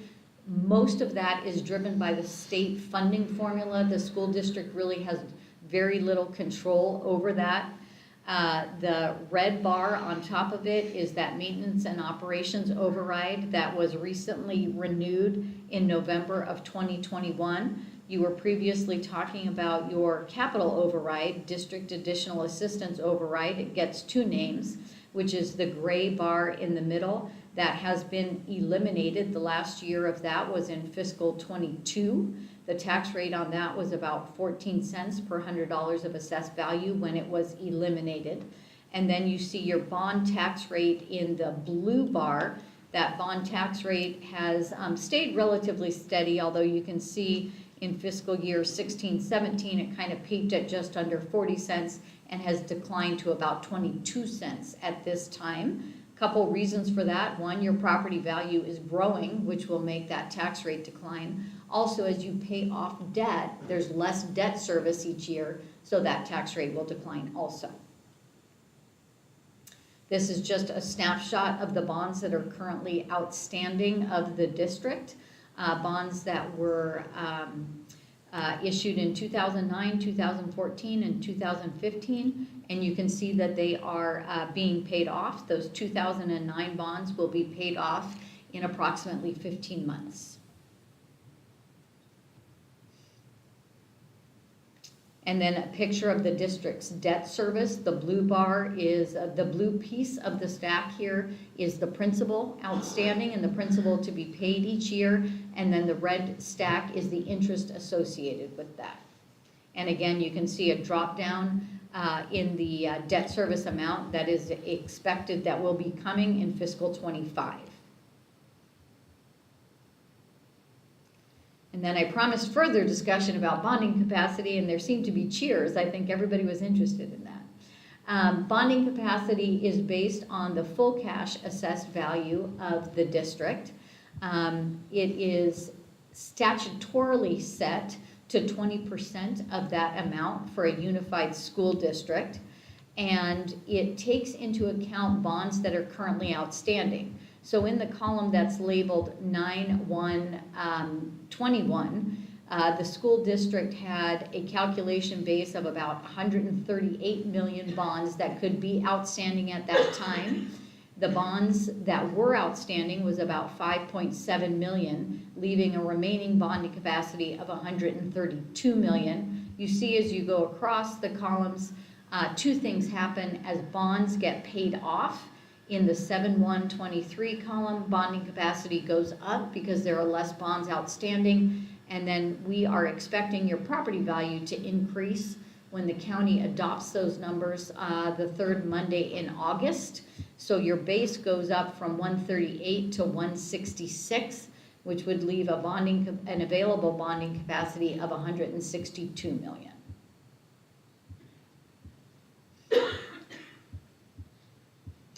And then I've got a lot of pages here. Hopefully we can go through the summary and just one of the scenarios and see if you've got questions. So we were asked to provide you information with respect to 4 different bond amounts for a possible election: $20 million, $25 million, $30 million, and $35 million. And we were also asked to identify if each of those amounts would be paid off over a 10-year period, a 15-year period, or a 20-year period. So that gives you this big grid that you see here. As a side note, state law only permits school districts, the maximum length that a school district can pay off bonds that are issued is over 20 years. So we stop there. And so how this table works, we'll just take the $20 million blue boxes here. The total bond amount in each of those 3 boxes is the $20 million on that top line. The next line is the amount that would be available for furniture, technology, and equipment. What this means is that's the amount of bonds that would be paid off within 5 years. Again, state law allows school districts to bond for items such as furniture, technology, and equipment, but the law does require, because they are short-lived items, that they be paid off within 5 years. So this is identifying how much would be available for those purposes. In each case, we are expecting for there to be 2 sales of the bonds. In the first set of scenarios, the $20 million scenarios, the sale amounts are set up to be $10 million here each. And you can see the furniture, technology, and equipment amount that would be available for each of those sales. For example, that first sale, if the bonds are paid off over 10 years, $10 million would be the total bond proceeds. 4.69 million would be available for furniture, technology, and equipment. 2 notes on that. It doesn't mean that 4.69 has to be spent on furniture, technology, and equipment. And the second note being, these are scenarios. If you needed more, for example, we could move the amortization up. The impact is a change in the tax rate. So the same configuration is working here for the $25 million scenarios, as well as the 30 and the 35. And I can stop for a second and see if there are questions. We've got more. Does anyone have any questions up to this point? Okay, we'll let you know. Okay, the next page is a summary of this is the page I wrote notes to myself on. The next page is a summary of the tax rates that's associated with each of these scenarios. So the first set of columns, the blue boxes, you see that we've got the 10, the 15, and the 20-year amortization. We are in fiscal 23. Your bond tax rate right now is 22 cents. We've made an estimate of what your bond tax rate will be in fiscal '24. Based on the bonds that you already have outstanding, we expect that to go down approximately a penny. And then the numbers that follow, starting with fiscal year '25, going down 10 years, 15 years, or 20 years, is the estimated tax rate associated with each of these programs. So I will point out to you, for example, under the $20 million columns, the average tax rate with a 10-year amortization for that bond program is 28 cents, whereas for a 15-year program, the average tax rate is 21 cents versus a 20-year payback program is 17 cents. So on average, the longer you amortize the debt service, the lower the annual tax rate. But of course, the longer you amortize any money that you borrow, the more interest that you pay on it. Of course, there's a myriad of other issues when you're dealing with capital expenditures. You've talked about inflation and pending inflation when you're deciding whether to finance an item or pay as you go. There's also issues dealing with intergenerational equity, whether you're financing or paying as you go, capital items that have useful lives for, essentially, could be for decades. On the very bottom of this page, you are also seeing the impact on a residential property that has a taxable value of $100,000 and a commercial property that has a taxable value of $1 million. We have pages further on. The average taxable value of a residential property in this district is approximately $400,000. And then I will bravely attempt to just deal with one scenario here. Each scenario has at least two, I think it's 2 pages. Each scenario has 2 pages. I'll just walk through this first one so you see how it works. Let me start with column 3 here. Column 2 is the property value, and we are estimating the property value going out for 20 years here. In column 3, you can see the estimated growth rate of that property value. For purposes of a bond election, that growth rate is dictated by statute. And so every single one of these scenarios has this exact same growth configuration.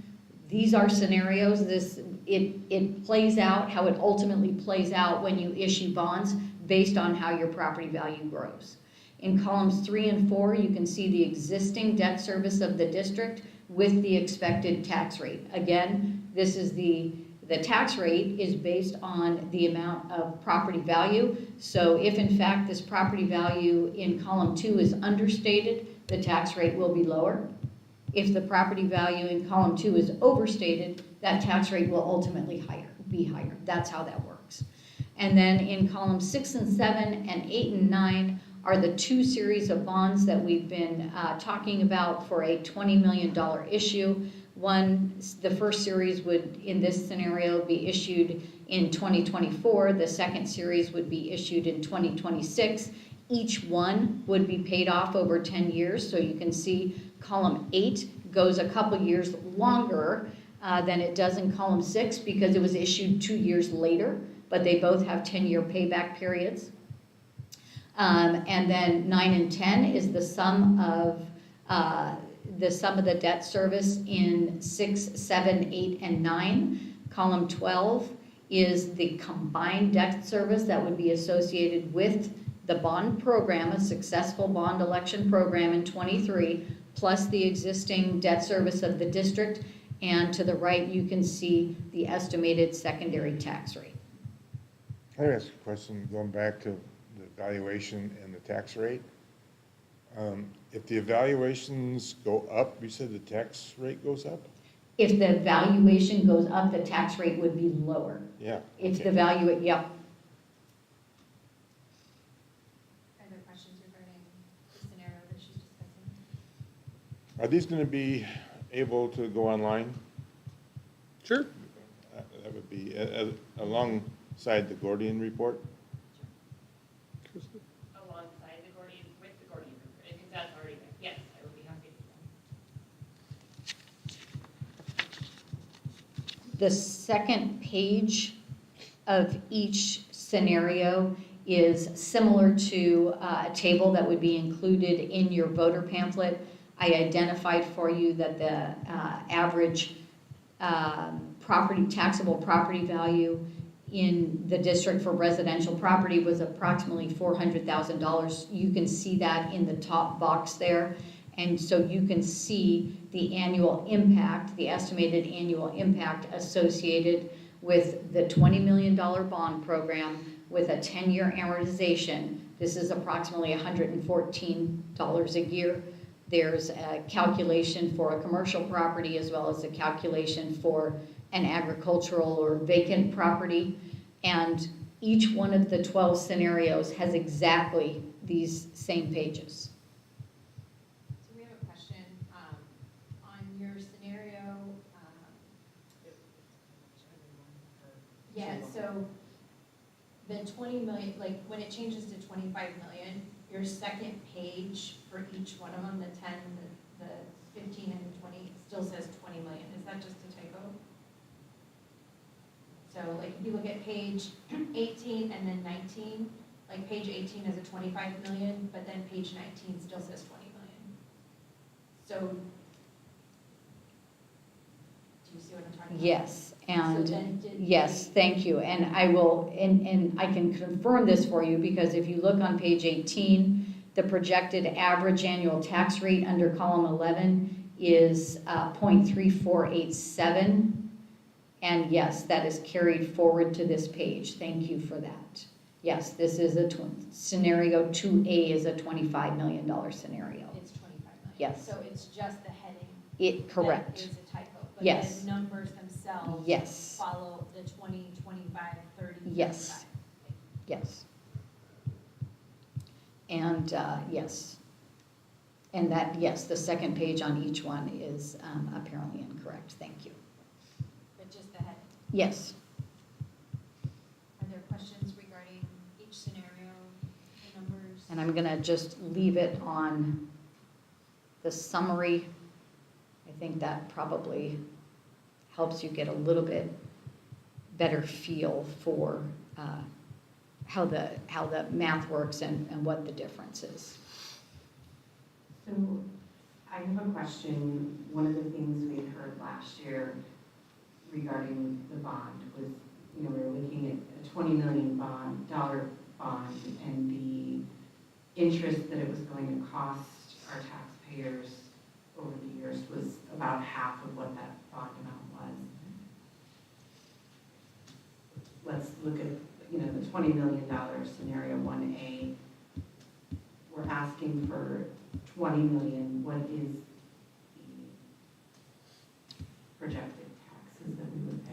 And so the estimated total debt service on scenario 1A, the $20 million scenario, with the shortest amortization, the 10-year, is approximately 24.6. So 4.6 million is the interest associated with that. So did bond rates change drastically that we're looking at quite a bit less or half of what our debt service would have been last year? Last year, we were looking at a 20-year, so like, if you look at the 20-year, it goes from 20, like, we would ask for 20 million, and it's 30 million that you're paying back, almost 30, Right, Thank you. so, yeah, and that's why we asked for the different, is last year, we got a lot of feedback from the community that 20 years is a long time, none of us know how long we're gonna be here, and it literally, on a $20 million, you're paying 10 million in interest, so, if affordable, it's better to pay less and be done with it. But the tax rate for Yes. every homeowner is higher in It is. just like it would Yes. be in your mortgage. Exactly. The shorter you pay it off, and then also the issue of paying short for items that have a useful life of 2, 3, 4, 5 decades, yes. And you mentioned generational. Good point. I mean, if we're paying this off in 10 years and it's got a 30-year life, the next generation, we paid for it.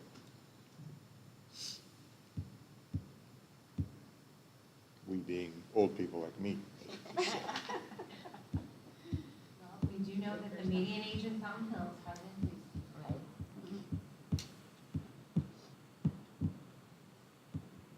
Are there other questions for Randy? Yeah, the rest of the pages, well, they're the same, it just changes, I mean, she's explained what the numbers are, it's just a different scenario. And I guess I will just take a minute to show you just kind of the general timeline for calling for an election. This is a conversation that is happening in many school districts across the state at this time because of the time frame here. Maricopa County, at least by email or phone call, would like to be notified. If you are contemplating an election at this point, they can always be told no, that you're not going to do it. But you can see there we're starting to hit some of the markers. Maricopa County recommends elections be called by June 10th. The deadline is actually a little bit later, and then they start working on the voter information pamphlets because those do have to be mailed in the first week in October by statute. So the whole thing sort of backs up to the process that the county has to get to be able to mail those voter pamphlets by October 3rd and be mailing ballots shortly thereafter. Early voting starts on October 11th this year. Despite the fact that election day is the 7th, voting will start on October 11th. And we're under the impression that we have to make a decision by May 11th. Are you saying that's not correct? If you are contemplating this, the prudent thing to do is to just speak to the county and tell them that you're contemplating. It doesn't commit you to anything. They would recommend that you actually have the resolution, vote on the resolution that would call for the election by June 10th.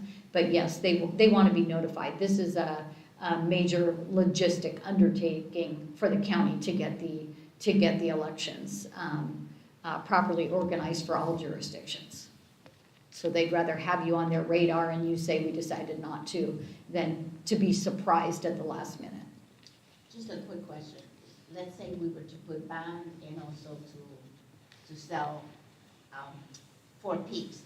Is there a separate cost for each one, or is it going to be, it's not going to be just one election, even though we're asking for both things at the same time?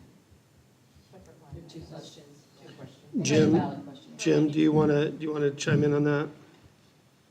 I'm sorry, what'd you say? Jim Giel is on. Yeah, can you hear me?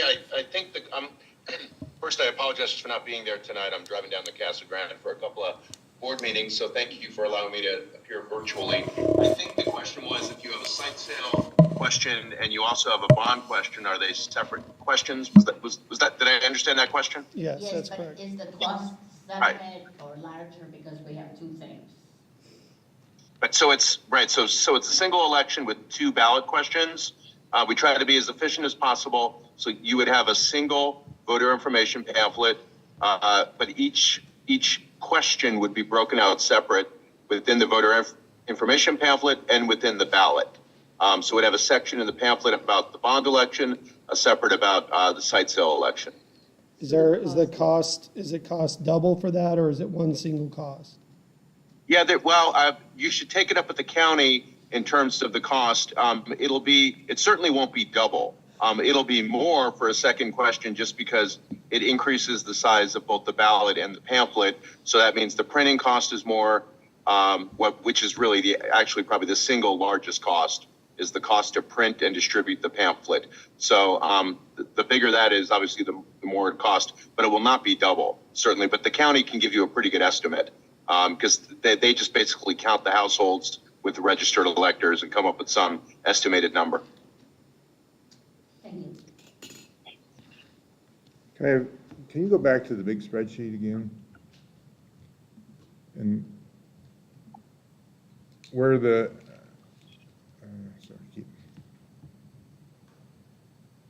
yeah, right there.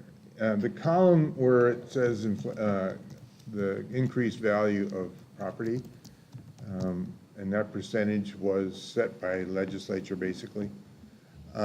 The formula. The formula Yep. is, yeah. Yours is different from another district, but the formula is You're right. prescribed, yes. And that same formula, if I remember right, has been pretty accurate, because that's how it's calculated, in terms of inflation in general, because what we're talking about is property maintenance, whether that's a school or a home. So that percentage has been historically good for inflation, and we're talking about interest rates and so forth, and the amount of interest, and you know, waiting to do the construction 5 years or 10 years. I think you can use those same percentages to see what that cost would be in 5 or 10 years compared to what it would be today. Does that make sense? Well, let's see, let me go back.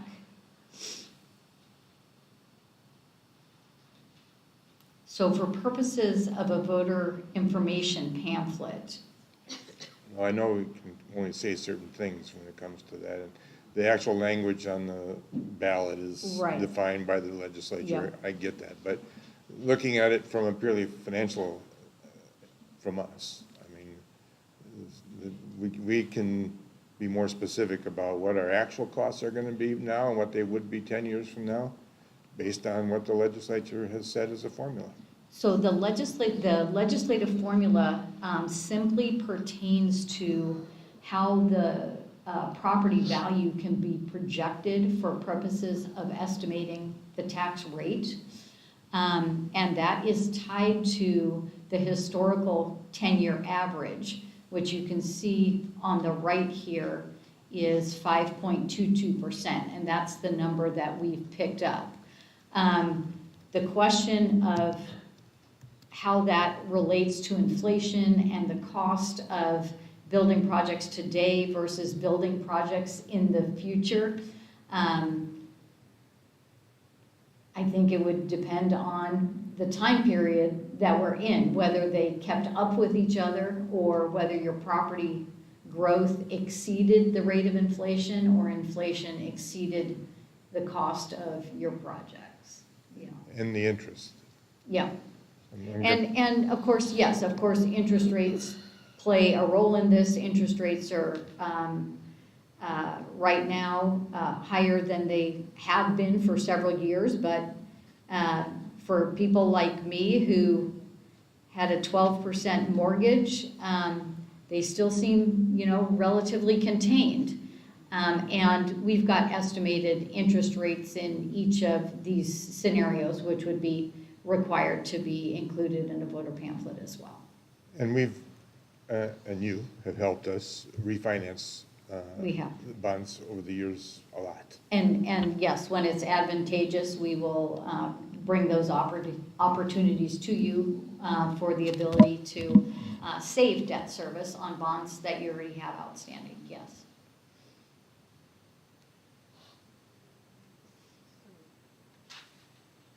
Sorry, piqued my interest with that question again. So how many bonds have we refinanced in the past? And kind of, do we know like what those rate mechanisms were? There is a formula, and she has it. Sorry to put you on the spot with that. So each of these bonds, I don't believe that you have any refunding bonds that are currently outstanding. What you have is bonds that were issued for various, that were issued for various projects.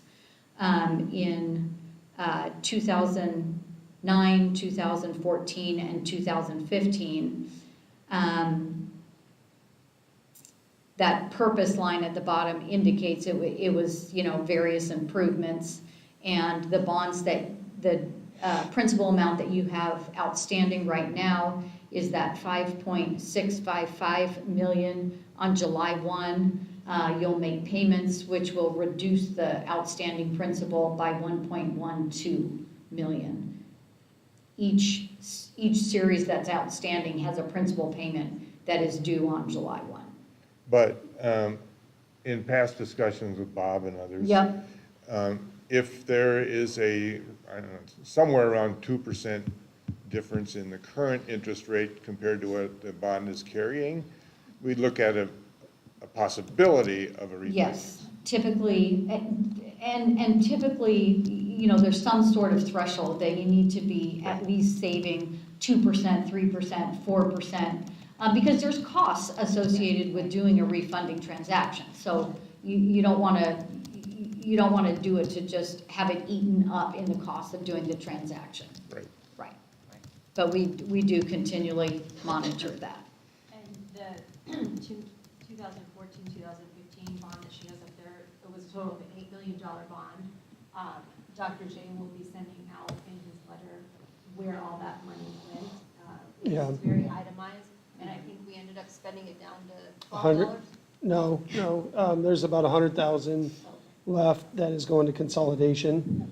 But yes, we reviewed it all. And remember, when you call for this, you have to stay within the categories that you put. You can move up to 10%.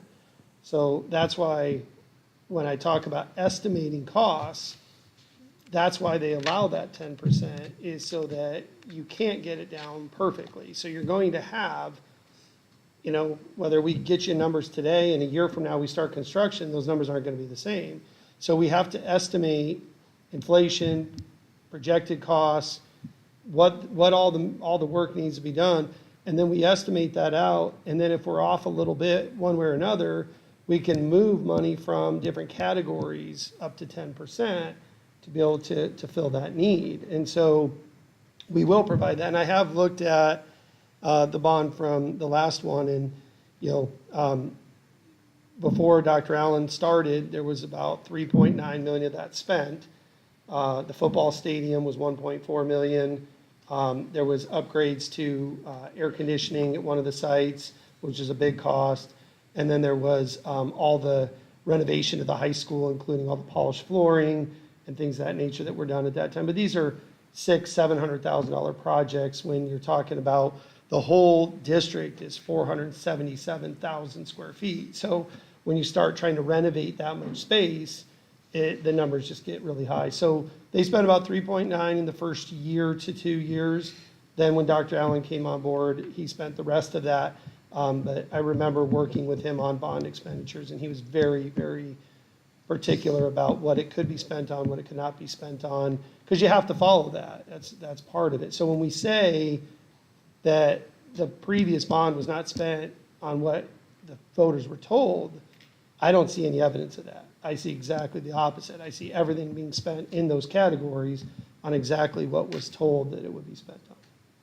I think the main thing is transparency. Sure. Show, you know, here, like you said, you're gonna send it to us, Yeah. and we can put that out there and show, this is what the bond was going to be used for, and this is what it was used for. Well, and during the time that you have the bond, you are required by state law to have public meetings updating the voters on what exactly you spent out of the bond, what it was spent on. So we've had multiple public meetings, people just don't attend. And so that's the frustrating part on my part, is that, you know, Dr. Allen was always very transparent on having those public meetings and showing exactly what he'd spent the money on, only unless you're here. It wasn't until 2020 that we started with the YouTube, so that makes it a little easier. But prior to that, if you weren't in attendance, you didn't know.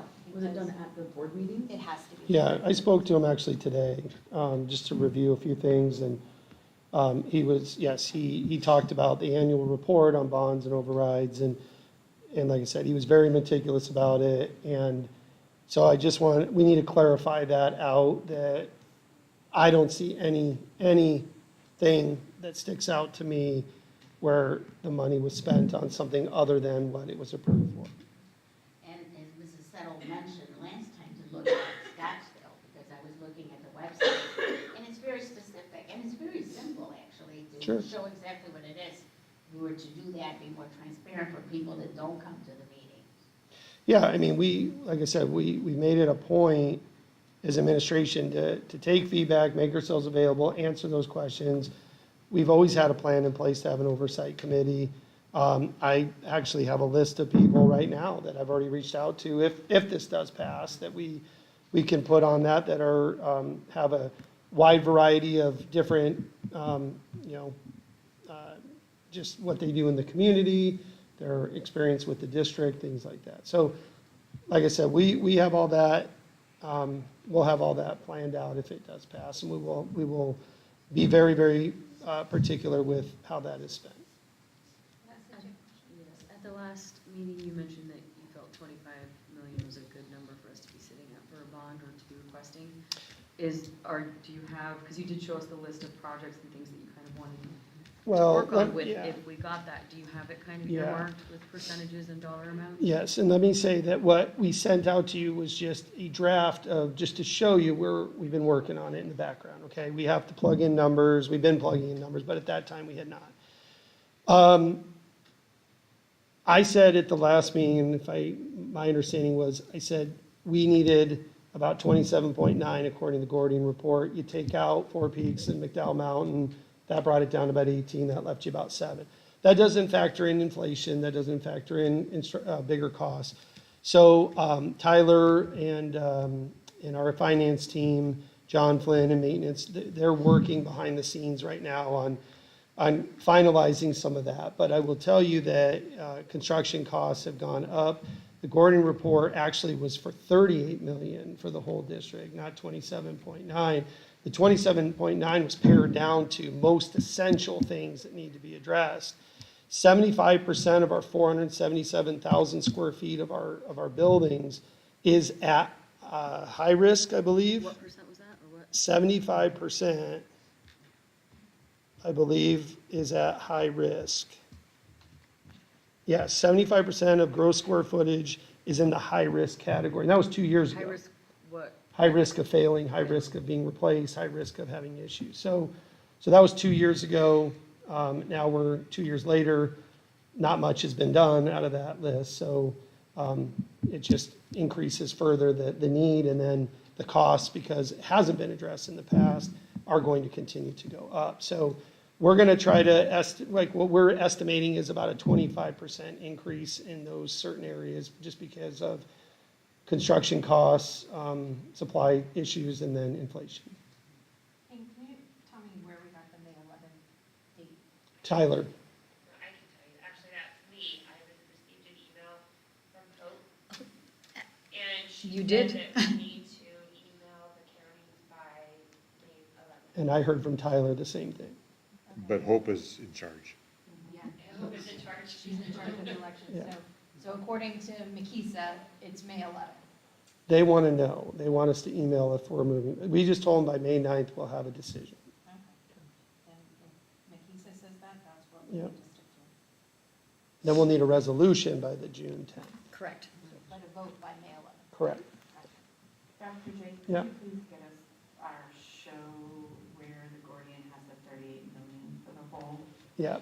It's, so it's not in the presentation that is online is a summary of it. And what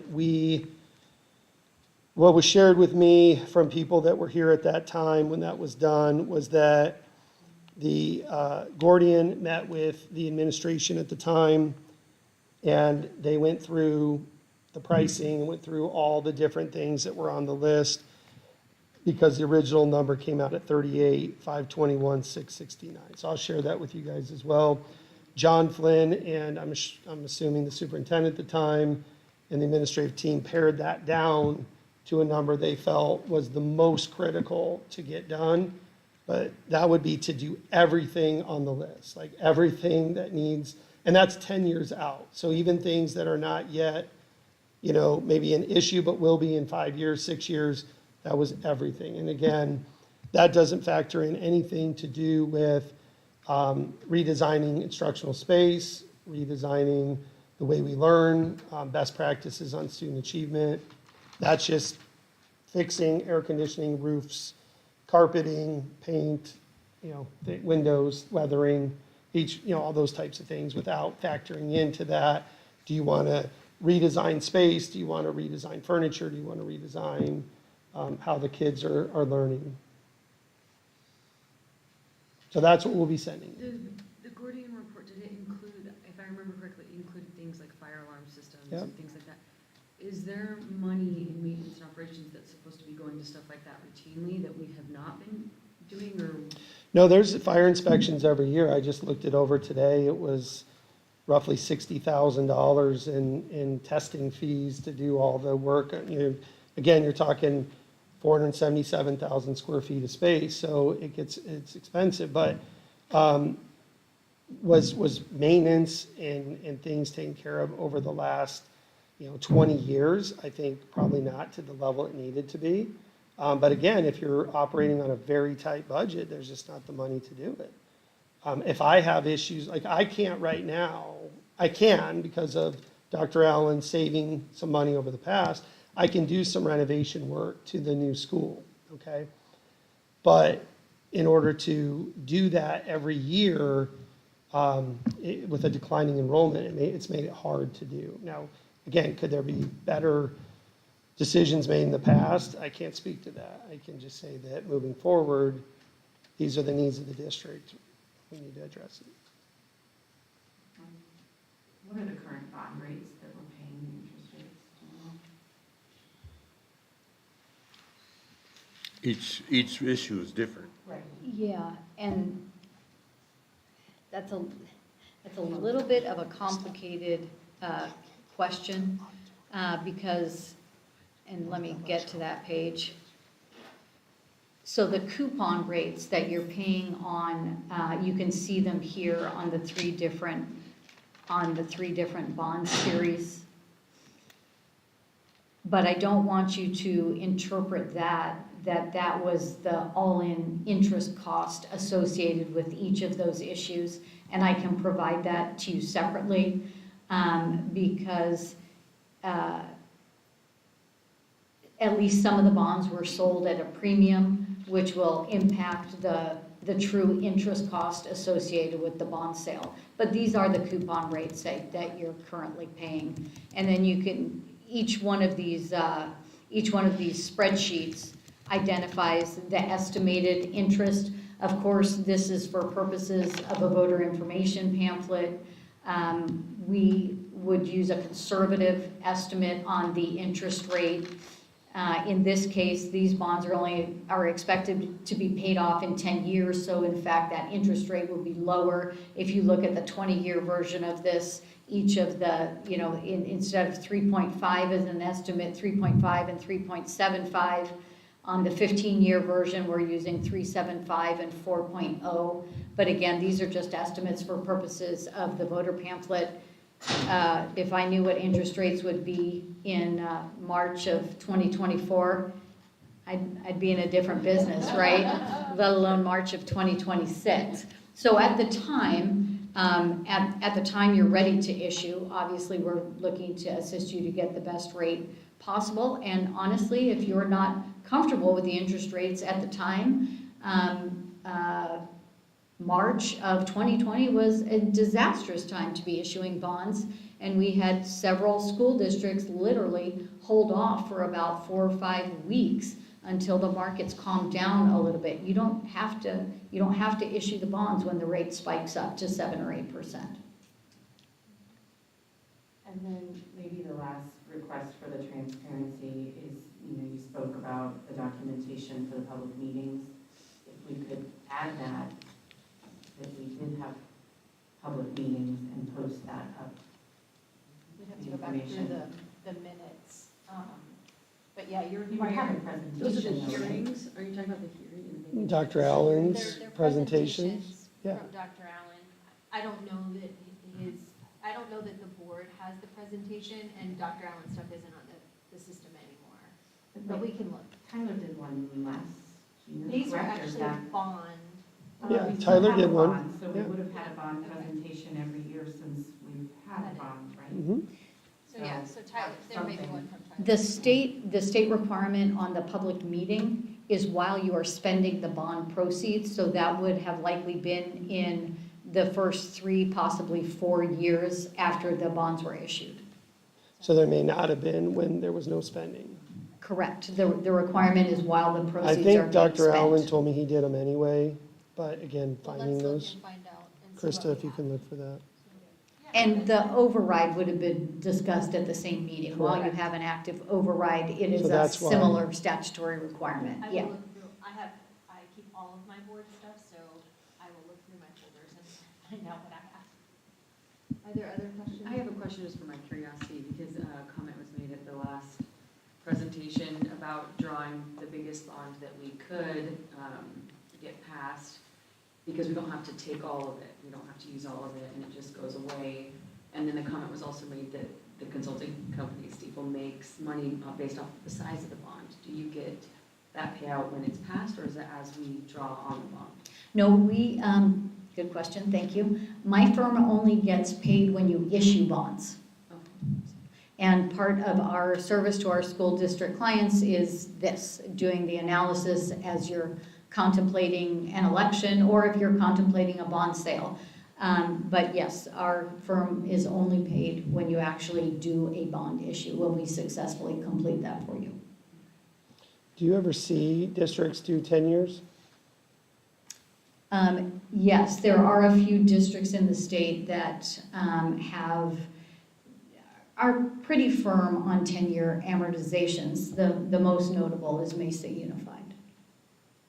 And there are plenty, you know, a lot of school districts do 20-year amortizations, and there are, you know, plenty in between in the, you know, 15, 16-year range also. Having said that, Mesa's good for a bond election every 10 years. Oh, Mesa, I think Mesa has bond elections more frequently than that, and yes, they're a pretty regular issuer of bonds, probably every 2 to 3 years, they're actually issuing. Right. A bond authorization from your voters is technically good for 10 years. But there are actually few districts who would issue the last series in year 9 or 10. Most of the time, even though the program could last that long, it's hard to think out 10 years as to what your capital needs would be. And most programs are fully issued, you know, in 4, 5, or 6 years. I don't remember exactly what the number was over the cost now, like this year versus next year per voter, or how much was it, do you remember? It was a significant amount more to do it this year. Isn't it like a $25,000 difference? Like 40,000 if we did it this year and like 10. It was like 2 something per voter versus under $1 per Right. voter, I think. We have that. I have it in my. And I remember Krista emailed it to Yeah, us, Krista but I just don't emailed remember that. the numbers. So I guess my question, Kate, is could we wait until next year to go out for a bond for the projects that we're looking at? And I understand that the reason to go for one now would be if costs Well, increase. yeah, I mean, you're gonna, I mean, if again, this, and maybe I just need to have it explained to me a little bit better, but if our goal is to reduce costs to our taxpayers, reduce costs to our town, waiting to me only increases that. It doesn't help any with that. So that's what I'm stuck with. The fact is, we're not asked, the district is not recommending an override, even though we do desperately need it, as a sign of saying, hey, we understand that, right? We understand that that's a lot for the town to take on. But one way or another, the buildings are not going to get repaired any other way. So it just comes down to, it's just like you'll see districts with boundary changes or closing a school. A lot of times what'll happen is that it'll get pushed and pushed and pushed till it hits a critical point where it has to be addressed then, and then it's very, very difficult to do on the fly. And so the question is that if we continue to push this down the line, it's not going to change the outcome. Like, the outcome's still going to be, we need repairs, we need to fix it, and it's only gonna cost everybody more money, in my opinion, down the road. The other piece of this is that we're talking about enrollment, okay, and staff retention. And both of those factor into the facilities. If you look at, like, even just reading on colleges, college campuses, one of the biggest things that sells students on campuses is the feeling they have on it, the beauty of it, the way it's manicured, the buildings. Those things matter to people. And so when we're trying to retain staff and grow the enrollment in a world where there's severe competition, it puts us at a huge disadvantage when we can't do those things. We have 91% retention this year. Okay? And that's done without the consolidation projects and all the reimagining. But there's hope because of everything we've talked about we're doing for next year and into the future. And as Dana said, what you save in voter cost with the election, you may eat up with inflation next year because your building costs may go up as I well. understand, and I'm not necessarily saying that we put off all of the building, because I think that some of it probably needs to be done, and we should kind of, eat the elephant one bite at a time, right? So I'm just wondering if there's a way that we can make do and maybe redivert some money that we already have towards some of these consolidation projects, and then next year go out for the bond, maybe put that money towards security cameras, because I know we have $300,000. We've already budgeted for security cameras. Yeah, understood, but I know we have some, and I know they're not great, but I'm saying, is there a way to rework this so that we save money on the election, but still get some of the projects done and use this time to further build trust with our community, because that was shared tonight. Well, I gotta say though, I've lived in this community too for a long time, and I can say that I think there's a lot of information that's not correct. And it's my job, and gonna have to continue to do that, to get that information out. I think that there has been some bad times the last couple of years with relationships with the district and community, but that doesn't say that the previous administrations before that were doing something that wasn't right and what they weren't supposed to be doing. Here's the way I look at it. The district has had a decline in enrollment for over a decade. I'd say going back 15, maybe even 20 years. When I was hired on, that was the primary goal. That's what we're working toward. I've looked at it in every possible way, and I just firmly believe that the alignment of the schools, what those schools offer, the buildings matter, and how they present to parents, prospective parents, to students. Those things are what grow enrollment. GCU is a perfect example of this. Taking a university that had 50-plus-year-old buildings, really low enrollment, on the brink of bankruptcy, and turning that place around, because the first thing they did with that infusion of money is spend it on facilities to grow it. And I actually have a call with the Richardson, Mr. Richardson, who was one of the brothers that did that. His daughter was my student body president at Arcadia last year. We're going to talk about some of those styles of things. Dwight Johnson's talked about the Apple Store with his brother, how they built that up when Gateway stores were out already and they failed miserably. Parents today want strong academics. We've had that here. We're building it back. We have growth this year already. That's awesome. But they also want a beautiful facility for their children to learn in, and they want modern amenities that we do not offer. We've been very average as a district when it comes to our facilities for so long, and now it's starting to become more and more of an issue. I've told you all from the beginning that we are investing in that K-5 with a large advertising budget, which is that. And that is the only way I see us having growth, and the only way I see us having our enrollment increase. And I am set on doing that. That is the path. That is what we've set out to do. That's what I was hired to do. So we have to get that done and see where it leads us. And like I said, if the growth doesn't come, then our children in this town have a beautiful, wonderful place to learn, and I can accept that. I think our messaging needs to change a little bit around that, because yes, we do have strong academics, we need to focus on that and market that. But I think that if we change our focus to competing with beautiful learning spaces, we're not going to compete with Scottsdale. They have more money, they have more students. We're going to, in the end, we need to focus on our academics, our opportunities, and the atmosphere that we have, which is the small town. We obviously want nice buildings, but I don't think wow factor should be what we're chasing, especially since we have limited resources right now, And I think that the bond, it's a little too soon. The last one just got shot down not that long ago. I think that we should spend a little bit more time rebuilding the relationship that we have with our community, maybe showing them that we're willing to put in a little bit more effort to make our money work for us until it's more affordable to go out for. I get it, and everything that was asked of me, I've addressed. The only thing I have not got to you yet is those numbers, which we're close to, and we'll get those to you.